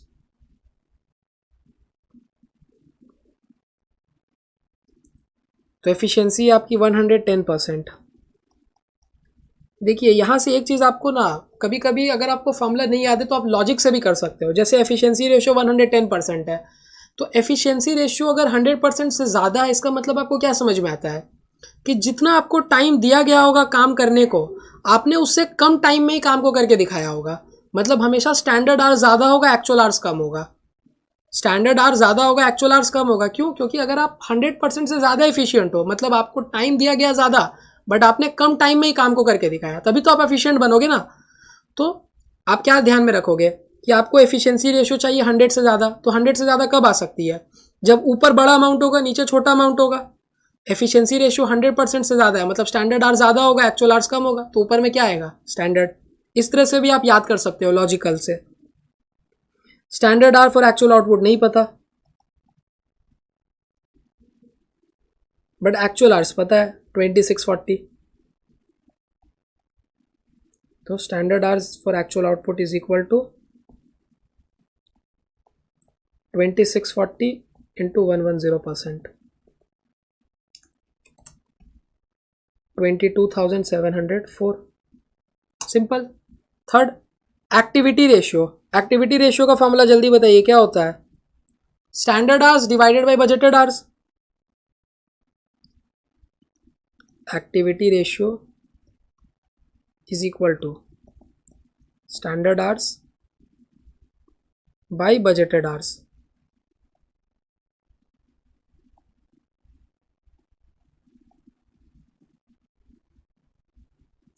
तो स्टैंडर्ड आवर्स आपको पता है 22,704 है, बजटेड आवर्स 24,000 है।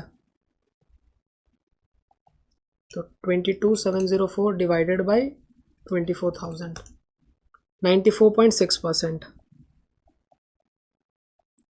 Fourth, standard capacity usage ratio. Standard capacity usage ratio का मतलब क्या होता है ना, कि आपके पास मैक्सिमम कैपेसिटी कितनी थी और उसमें से आपने कितना बजट बनाया। तो आपके पास मैक्सिमम कैपेसिटी कितनी थी 150 एम्प्लॉयज़ की, बट आपने जो अपना बजट बनाया वो 125 एम्प्लॉयज़ को लेके ही बनाया। तो बस उन दोनों को हम कंपेयर करेंगे स्टैंडर्ड कैपेसिटी यूजेज रेशियो में। Standard capacity usage ratio,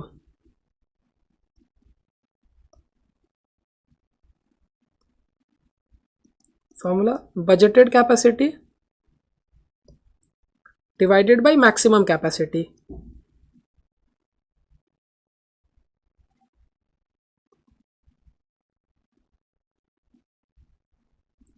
budgeted capacity कितनी है, बजटेड कैपेसिटी है 24,000, और वही मैक्सिमम कैपेसिटी कितनी हो सकती है, भाई जैसे हमने बजटेड कैलकुलेट किया था सिमिलरली वैसे ही मैक्सिमम का कंप्यूट करेंगे।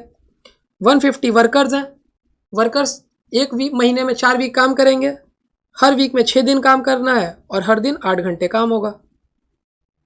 तो 24,000 divided by 150 into 4 into 6 into 8, 28,800।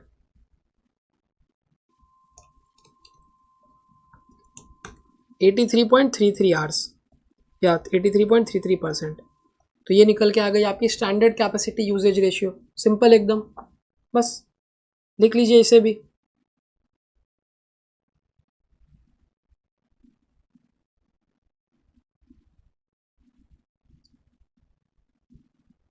चलिए अब आगे बढ़ते हैं। A worker took 60 hours to complete a job in a factory. Worker ने 60 आवर्स लिए एक जॉब को कंप्लीट करने के लिए।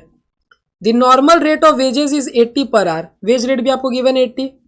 The worker is entitled to receive bonus according to the Halsey premium plan. Factory overhead is recovered on the job at 60 per man hour actually worked. The factory cost of the job is given, material cost is also given. तो ये question similar है हमारे question 1 की तरह, बस हमारे question 1 में क्या था, मटेरियल की कॉस्ट नहीं गिवन थी, लेबर की कॉस्ट नहीं गिवन थी। यहाँ पे मटेरियल की कॉस्ट गिवन है, तो हम बैलेंसिंग फिगर से लेबर की कॉस्ट निकाल सकते हैं। Direct material plus direct labour plus factory overhead से फैक्ट्री कॉस्ट मिलेगा। डायरेक्ट मटेरियल पता है, फैक्ट्री ओवरहेड भी पता है, तो डायरेक्ट लेबर बैलेंसिंग फिगर हो जाएगा। अब एक बार मेरे को डायरेक्ट लेबर मिल गया तो उसके बाद मैं क्या ढूंढ सकता हूँ, देखिए यहाँ पे आपको ये गिवन है कि वर्कर ने 60 आवर्स लिए जॉब को कंप्लीट करने के लिए, बट उसे टाइम कितना दिया मैंने, टाइम अलाउड भी तो कुछ होगा, टाइम अलाउड तो मालूम नहीं है। तो जब तक आपको टाइम अलाउड नहीं मालूम होगा तो आप उसका प्रीमियम कैसे कंप्यूट करोगे, नहीं कर सकते हो। तो सबसे पहले हम कंप्यूट करते हैं डायरेक्ट लेबर कॉस्ट, वो बैलेंसिंग फिगर से मिलेगा, फिर स्टेप बाय स्टेप आगे बढ़ेंगे।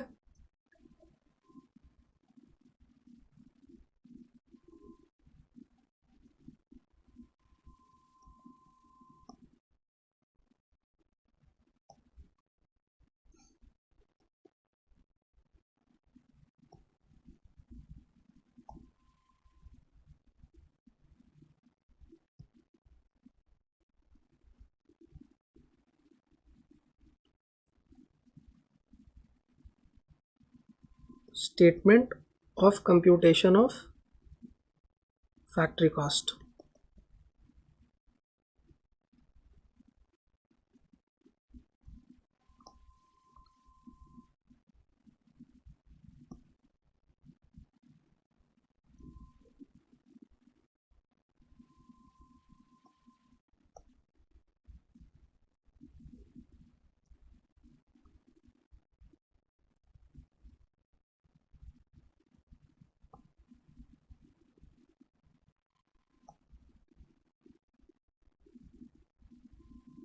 Particulars rupees.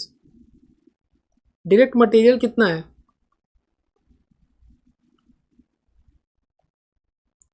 डायरेक्ट मटेरियल की कॉस्ट आपको गिवन है 28,400।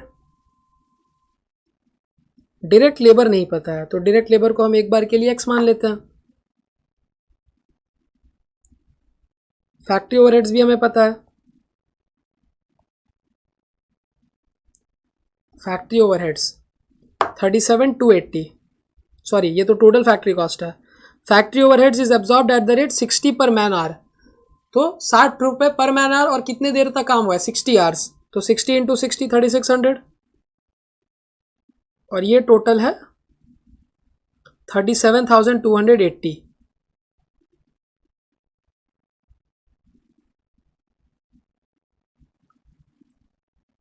तो 28,400 plus 3600 32,000 plus x is equal to 37,280।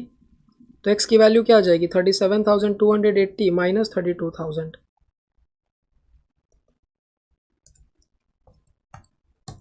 5280। तो ये 5280 क्या है आपकी डायरेक्ट लेबर कॉस्ट 5280। तो डायरेक्ट लेबर कॉस्ट पता चल गई। अब इस डायरेक्ट लेबर कॉस्ट में दो चीजें होंगी, एक तो बेसिक वेजेस और दूसरा बोनस। तो बेसिक वेजेस भी आपको पता है 60 आवर्स काम किया और पर आवर के मैं 80 रुपीज देता हूं, तो 60 इंटू 80 तो 4800 रुपीज तो बेसिक वेजेस है। तो जो बचा हुआ कॉम्पोनेंट है वो किसका है, वो जरूर बोनस का कॉम्पोनेंट होगा। तो basic wages plus bonus is equal to direct labour cost.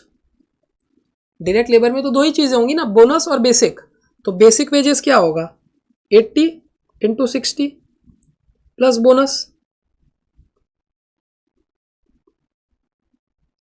तो 4800 plus bonus is equal to 5280। तो बोनस की अमाउंट यहां से निकल कर आ जाएगी 5280 माइनस 4800।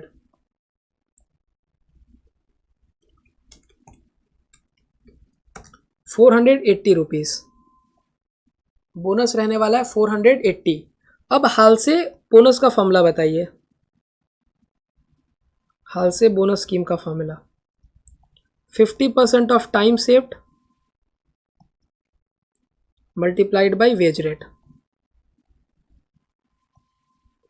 तो टाइम सेव्ड कैसे निकलेगा, आप मान लीजिए कि एक्चुअल टाइम जो आपको दिया गया था, time allowed that was Y, आपको वाई आवर्स दिए थे काम करने के लिए और आपने 60 आवर्स में काम कर दिया, तो टाइम सेव्ड कितना होगा वाई माइनस 60। लिखिए let actual time allowed be Y, आपको वाई आवर्स दिए गए काम करने के लिए। तो हाल से बोनस स्कीम में formula 480 is equal to 50% of time saved, कितना टाइम आपने बचाया, वाई आवर्स आपको दिए गए 60 आवर्स में आपने काम को खत्म किया, तो Y minus 60 into wage rate 80। तो 480 is equal to 50% of 80 40 into Y minus 60। तो 480 is equal to 40 Y minus 2400। 40 Y is equal to, ये प्लस कर देते हैं उधर जाके 2880। तो y is equal to 2880 by 40 72 hours. तो टाइम कितना दिया हमने 72 आवर्स। ये हमारा फर्स्ट पार्ट हो गया। Calculate the standard time for completing the job 72 hours and effective hourly rate under the Halsey premium plan. Halsey premium plan के under में इफेक्टिव आर्ली रेट क्या होगी, तो इफेक्टिव आर्ली रेट निकालना तो बहुत ईजी है। Effective hourly rate is equal to total 5280 hours लगे कितने देर के लिए 60 आवर्स के लिए, तो 5280 डिवाइड बाई 60 ₹88 पर आवर। ये हो गया first part. Second part, calculate the effective rate of earnings per hour if wages would have been paid under the Rowan plan. अगर रोवन प्लान के अंडर में दे रहा हूं तो क्या होगा, कोई दिक्कत नहीं है, बेसिक वेजेस तो सेम रहने वाले हैं। पार्ट 2,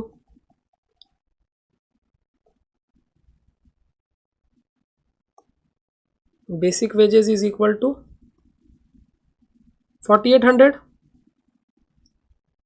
और बोनस क्या रहने वाला है हमारा टाइम टेकन। टाइम कितना लिया है मैंने 60 आवर्स, टाइम अलाउड कितना था 72 आवर्स, सेव कितना किया है 12 आवर्स इंटू वेज रेट। तो 60 upon 72 into 12 into 80 that means 800 rupees. 5600 total wages.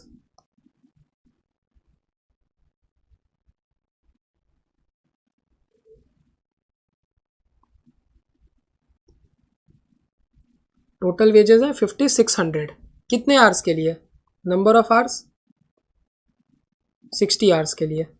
तो effective wage rate per hour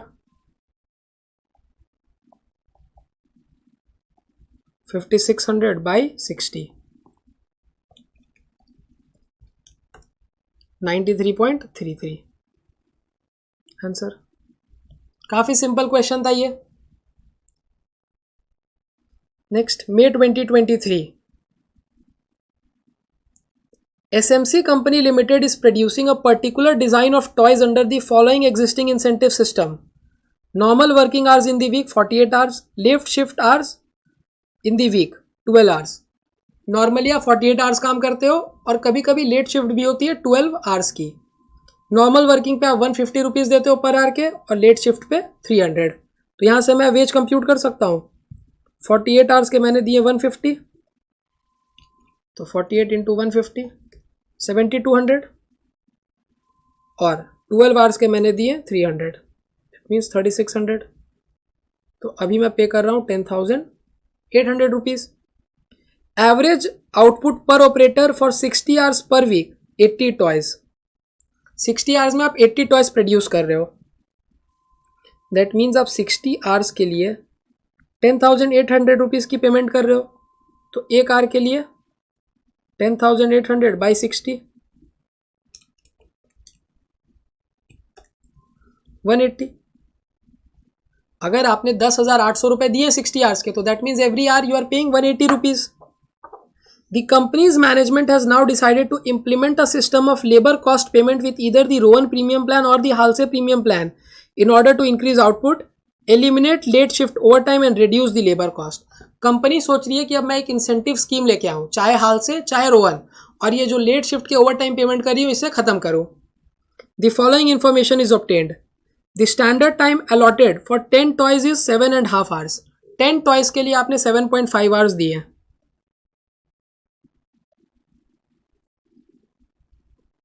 तो एक टॉय के लिए आप 0.75 आवर्स दोगे।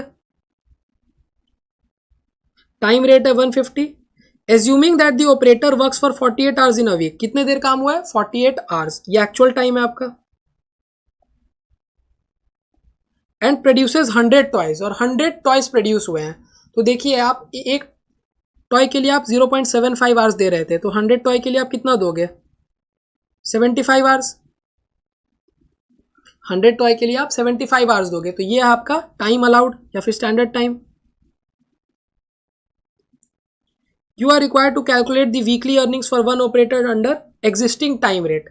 तो एग्जिस्टिंग टाइम रेट क्या है आपका? 180। एग्जिस्टिंग टाइम है 180, मीन्स एग्जिस्टिंग टाइम रेट है 180। और आप कितना देर काम करवा रहे हो वर्कर से? आपने वर्कर से जो काम है वो 75 आवर्स का करवाया। एग्जिस्टिंग टाइम रेट के अकॉर्डिंग अगर हम चले तो 180 रुपीज़ मैंने दिए पर आवर के, और जो काम वर्कर ने करके दिया वो 75 आवर्स का करके दिया। तो सोल्यूशन,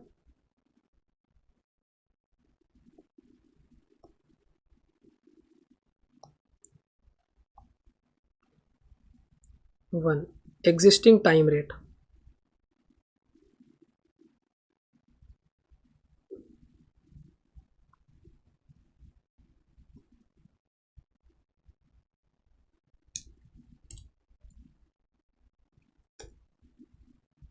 देखिए, standard hours produced into wage rate per hour.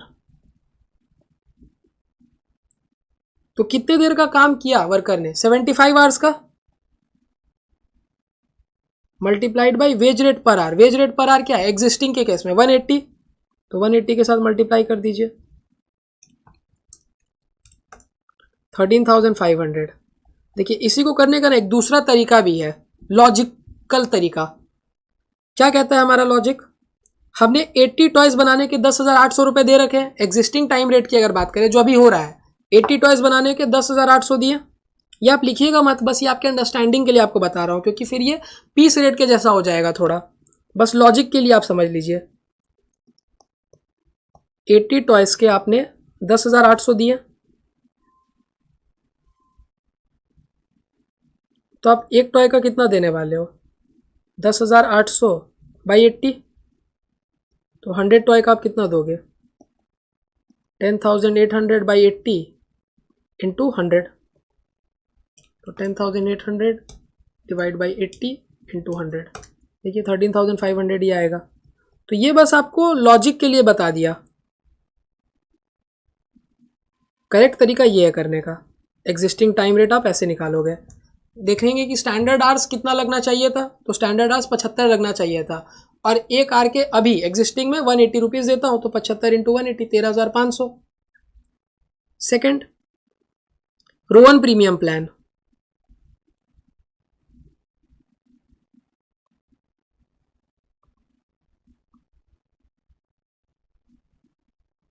तो बेसिक वेजेस कितना देर मैंने काम किया, 48 आवर्स काम किया, और हर आर के 150 रुपीज मेरे को मिलने हैं, तो 48 इंटू 150 7200। और बोनस कितना मिलेगा, 50% ऑफ टाइम सेव्ड, 50% ऑफ कितना टाइम आपने सेव किया, 75 आवर्स का काम 48 आवर्स में कर दिया, तो that mean 75 minus 48 27 hours multiplied by wage rate 150, तो 27 into 150 into 50% 2025,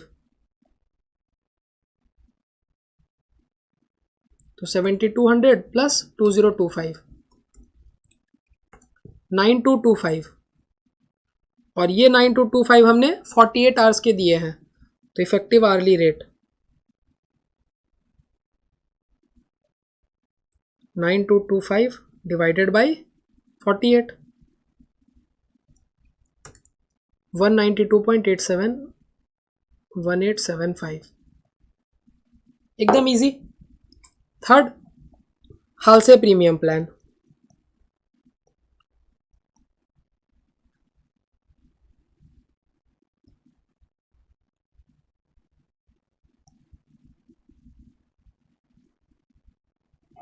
basic wages 48 into 150 7200, bonus Halsey तुमने मैंने ऑपोजिट लिख दिया है, ये हालसे का था, ये रोहन का है,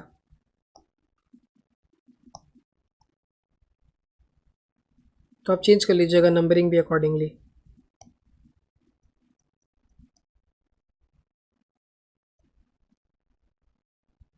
time taken by time allowed into time saved into wage rate per hour, तो टाइम टेकन है हमारा 48, टाइम अलाउड है 75, वेज रेट है 27 इंटू 150, तो 48 बाई 75 इंटू 27 इंटू 150 2592, तो 7200 प्लस 2592 9792, तो effective hourly rate ₹9792 divided by 48 204 rupees. Simple था ये एकदम, ये तो एकदम सिंपल बेसिक क्वेश्चन था। चलिए आगे बढ़ते हैं। A skilled worker in PK Limited is paid a guaranteed wage rate of 15 per hour। 15 per hour की उसे पेमेंट हम करते हैं। In 48 hour week the standard time to produce a unit is 18 minutes. एक यूनिट को बनाने में कितने देर लगते हैं, 18 minutes. During a week a skilled worker mister A has produce 200 units of the product. The company has taken a drive for cost reduction and wants to reduce its labour cost. तो अगर 200 units बनाए तो मैंने कितना time allow किया होगा, time allowed is equal to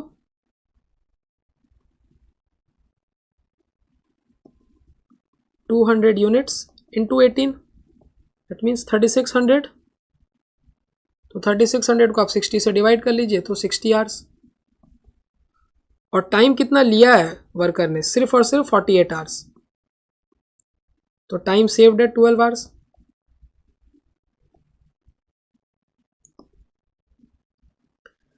during a week, ये सब पढ़ लिया हमने। Calculate wages of mister A under each of the following methods, time rate के अकॉर्डिंग। तो टाइम रेट के अकॉर्डिंग तो बहुत ईजी है करना. सोल्यूशन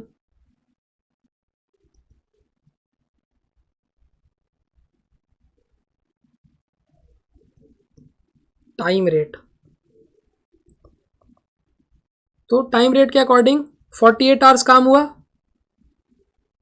और 15 रुपीज़ हम देते हैं पर आवर के. तो 48 इंटू 15 rupees 720. Second, piece rate with a guaranteed weekly wage. Piece rate निकालना है आपको. तो पीस रेट हम कैसे कंप्यूट करते हैं? पीस रेट के लिए सबसे पहले मेरे को जानना होगा कि एक पीस पे हम क्या पेमेंट कर रहे हैं. तो मैंने एक यूनिट को बनाने में 18 मिनट लगाए और 15 रुपीज़ मैं देता हूं पर आवर के. तो 60 मिनट्स के मैं 15 रुपीज़ देता हूं. दैट मीन्स पर मिनट आई एम पेइंग ₹15/60, 25 पैसा. तो 18 मिनट्स के मैं कितने देने वाला हूं? 25 पैसे इंटू 18, 450 पैसे. That means 4.5 rupees. तो एक पीस का रेट है 4.5 और यूनिट्स प्रोड्यूस हुए हैं 200. यूनिट्स प्रोड्यूस्ड है 200. तो wages is equal to 200 into 4.5 rupees 900. Simple. Third, Halsey premium plan. अगर हाल से प्रीमियम प्लान में जाएंगे तब क्या होगा?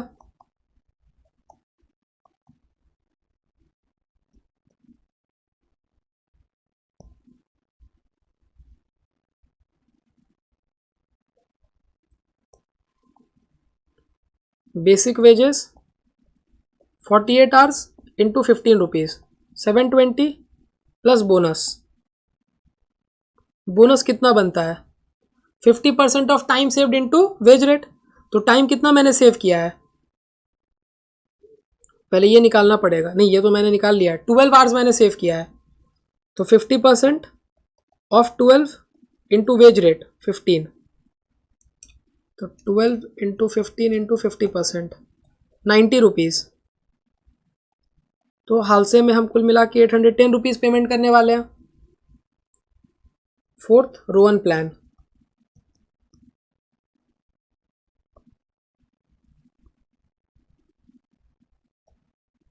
बेसिक वेजेस 48 इंटू 15 720 और बोनस कितना देंगे हम? Time taken by time allowed into time saved into wage rate per hour. तो टाइम टेकन है 48, टाइम अलाउड है 60, टाइम सेव्ड है 12, वेज रेट है 15. तो 48 by 60 into 12 into 15 144.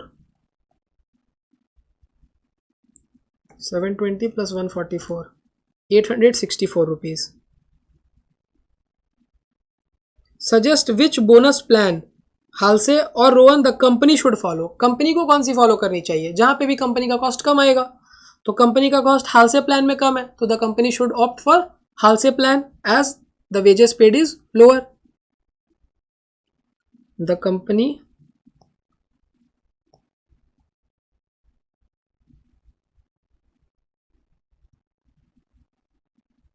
should opt for Halsey premium plan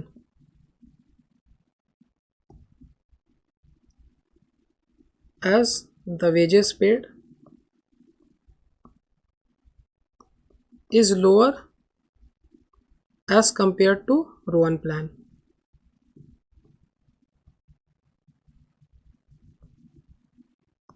Simple. Next question, May 2022. PDR Limited has replaced 72 workers during the quarter. मतलब number of replacements given है. Flux method 16%, replacement method 8%, separation method 5%. तो आपको labour turnover rates भी given है अलग अलग methods के under. You are required to ascertain the average number of workers on roll. आप निकाल सकते हो. सिमिलर क्वेश्चन है ये. Number of workers replace divided by average number of workers is equal to employ turnover as per replacement method. Put करके निकल जाएगा ये क्वेश्चन को तो आपको खुद से ही ट्राई करना चाहिए. Part 1, employ turnover as per replacement method.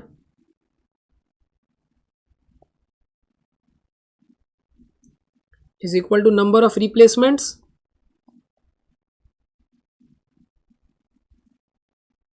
Bye average number of employees.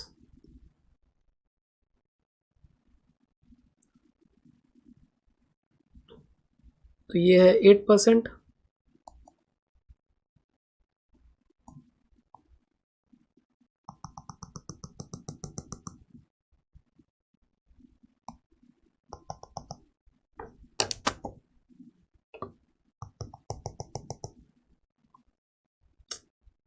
ये पेंसिल क्यों नहीं काम कर रहा, क्या हो गया?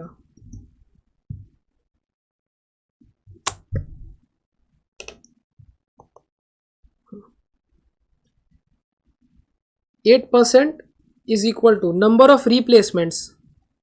नंबर ऑफ रिप्लेसमेंट्स है 72 divided by average number of employees.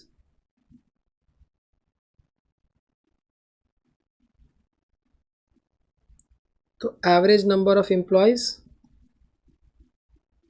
Is equal to 72 by 8%. तो 72 upon 8%, 900.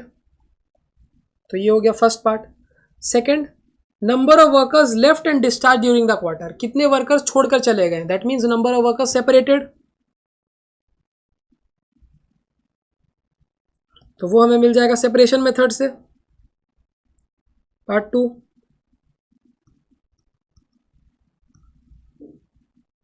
Employ turnover as per separation method.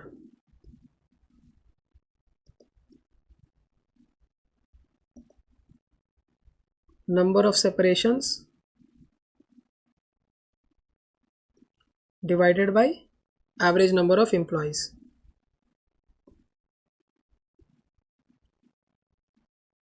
तो सेपरेशन मेथड के अकॉर्डिंग है 5%. नंबर ऑफ सेपरेशंस पता नहीं, divided by average number of employees that is 900. तो number of separations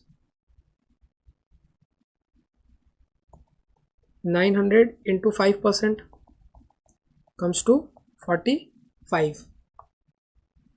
Part 3, number of workers recruited and joined during the quarter. Recruited and joined during the quarter का मतलब number of accessions पूछ रहा है, तो flux method use करेंगे. Flux method is equal to number of separations plus number of accessions divided by average number of employees. तो part 3,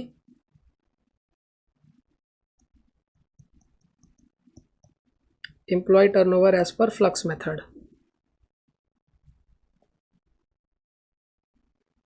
number of separations plus number of accessions divided by average number of employees.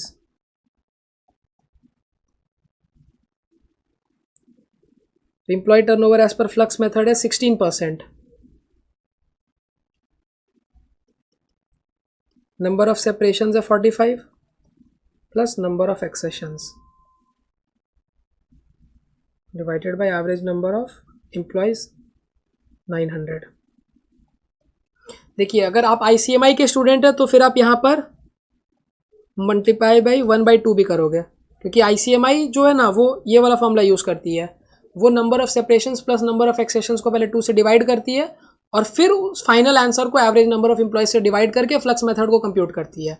तो ICMI में अगर ये question आएगा तो आप दूसरा formula use करने वाले हो. कौन सा फॉर्मूला, जो मैं रेड पेन से मार्क कर रहा हूँ, मल्टीप्लाइड बाई 1/2. ये फॉर्मूला आपको यूज़ करना है, बट यहाँ पर हम नहीं यूज़ कर रहे हैं. ये आप लिख लीजिए as per ICMI.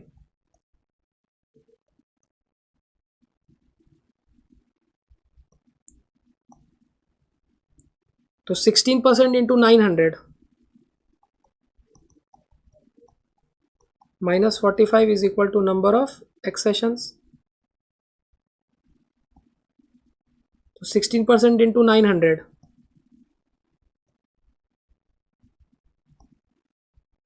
144 minus 45 is equal to number of accessions.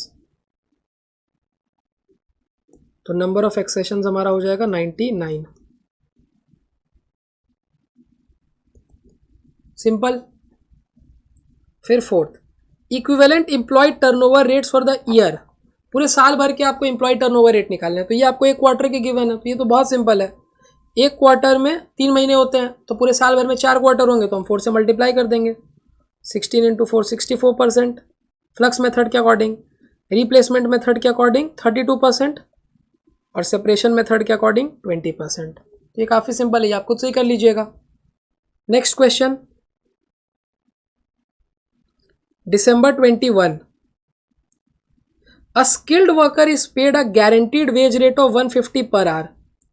The standard time allowed for job is 10 hours. He took 8 hours to complete the job. 10 hours का टाइम दिया गया, लेकिन उसने 8 hours में ही काम को ख़त्म कर दिया. He has been paid the wages under Rowan Incentives Plan. और उसको wages हमने Rowan Incentive Plan के अंडर दिए हैं. You are required to calculate an effective hourly rate of earnings under Rowan Incentive Plan. सबसे पहले आपको क्या कंप्यूट करना है? Effective hourly rate.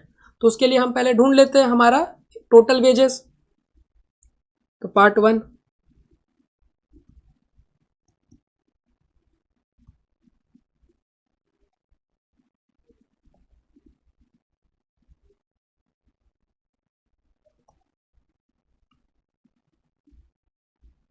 Basic wages 150 into 8 1200. Bonus, Rowan scheme के अंडर हम बोनस दे रहे हैं. That means time taken upon time allowed into time saved into wage rate per hour. तो टाइम टेकन है 8, टाइम अलाउड है 10, टाइम सेव्ड है 2 और वेज रेट पर आवर है 150. तो 8 अपॉन 10 इंटू 2 इंटू 150 240.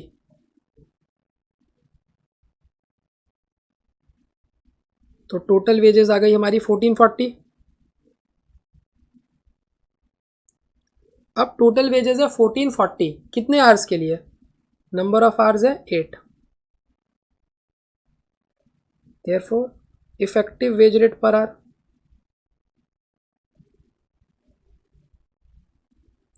1440 by 8 180. यह आ गई effective wage rate. Part 2, calculate the time in which he should complete the job if the worker is placed under Halsey incentive scheme and he wants to maintain the same effective hourly rate of earnings. Worker जो है ना, अब हालसे scheme के under चला गया है और उसको सेम अर्निंग्स चाहिए. जैसे अभी उसे पर आवर के 180 मिल रहे हैं, तो वो चाहता है कि हालसे स्कीम के अंडर भी मेरे को 180 रुपीज़ ही मिले पर आवर. तो मेरे को कितना जल्दी काम खत्म करना होगा वो हमें ढूंढना है. तो पार्ट 2 में टाइम टेकन तो पता है, सॉरी टाइम अलाउड तो पता है कि 10 आवर्स है, लेकिन टाइम टेकन नहीं पता है, क्योंकि मैं चाहता हूं कि मैं कुछ टाइम में कंप्लीट कर दूं जिससे मेरी इफेक्टिव वेज रेट सेम रहे. तो टाइम टेकन मेरे को पता नहीं है, तो टाइम टेकन मैं मान लेता हूं x आवर्स है. तो time saved is equal to 10 minus x hours. ठीक है, मेरे को 10 आवर्स दिए गए जिसमें से मैंने x में काम खत्म किया, तो टाइम सेव्ड है 10 माइनस x. इफेक्टिव वेजेस मेरी 180 पर आवर की रहेगी.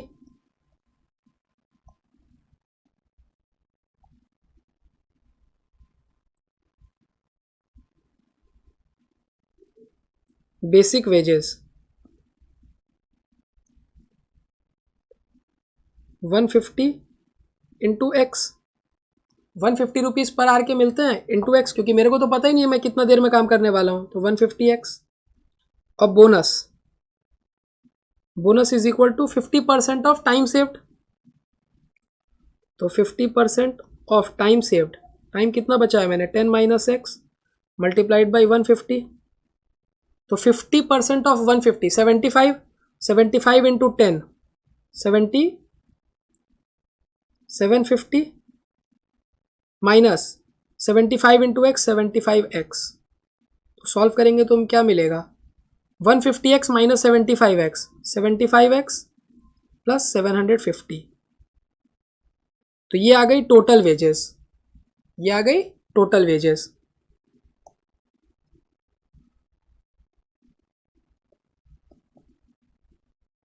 तो effective wage rate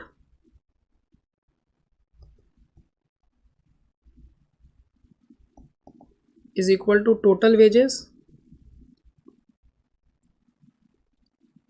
divided by number of hours।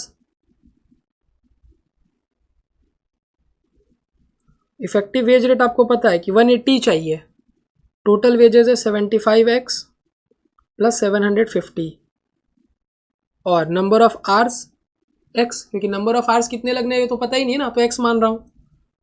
तो 180x is equal to 75x plus 750। 180x minus 75x is equal to 750। तो 105x equal to 750, x की value आ जाएगी 750 by 105।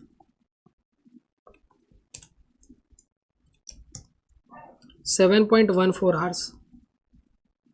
That means if the worker completes the job in 7.14 hours, he will earn the same effective wage rate as in case of Rowan scheme when paid under Halsey scheme। तो अगर veg payment worker 7.14 hours में काम को खत्म कर देता है तो जितना वो रोवन स्कीम में कमा रहा था उतना ही सेम इफेक्टिव वेज रेट वो कमाएगा इन हाल्से स्कीम। तो ये होगा हमारा फाइनल आंसर, लिख लीजिए। If the worker completes the job in 7.14 hours, he will earn the same effective wage rate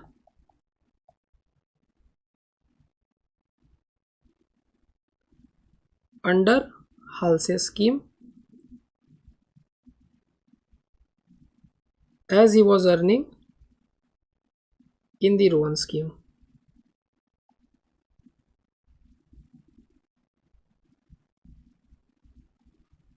बस, तो फाइनली आज की क्लास हम यहीं पे रोकने वाले हैं। बहुत सारे क्वेश्चंस हमने एम्प्लॉय कॉस्टिंग के किए और अगर आप इन क्वेश्चंस को प्रैक्टिस करके चल जाओगे तो मैं आपको ये एश्योर कर सकता हूँ कि इसके अलावा और चांसेस नहीं है कि क्वेश्चन कुछ पूछे जा सकते हैं। अब पूछे तो कुछ भी जा सकते हैं बट चांसेस बहुत कम है। तो मैं आपसे रिकमेंड करूंगा कि जो भी हमने क्लास में जितने भी क्वेश्चन किए उन सब क्वेश्चन को आप एक बार फिर से प्रैक्टिस करो, अपने हाथ से एक एक क्वेश्चन को बनाओ, तब जाके आपको फुल कॉन्फिडेंस मिलने वाला है। तो बस मिलते हैं हम नेक्स्ट क्लास में। Thank you very much, bye bye, take care.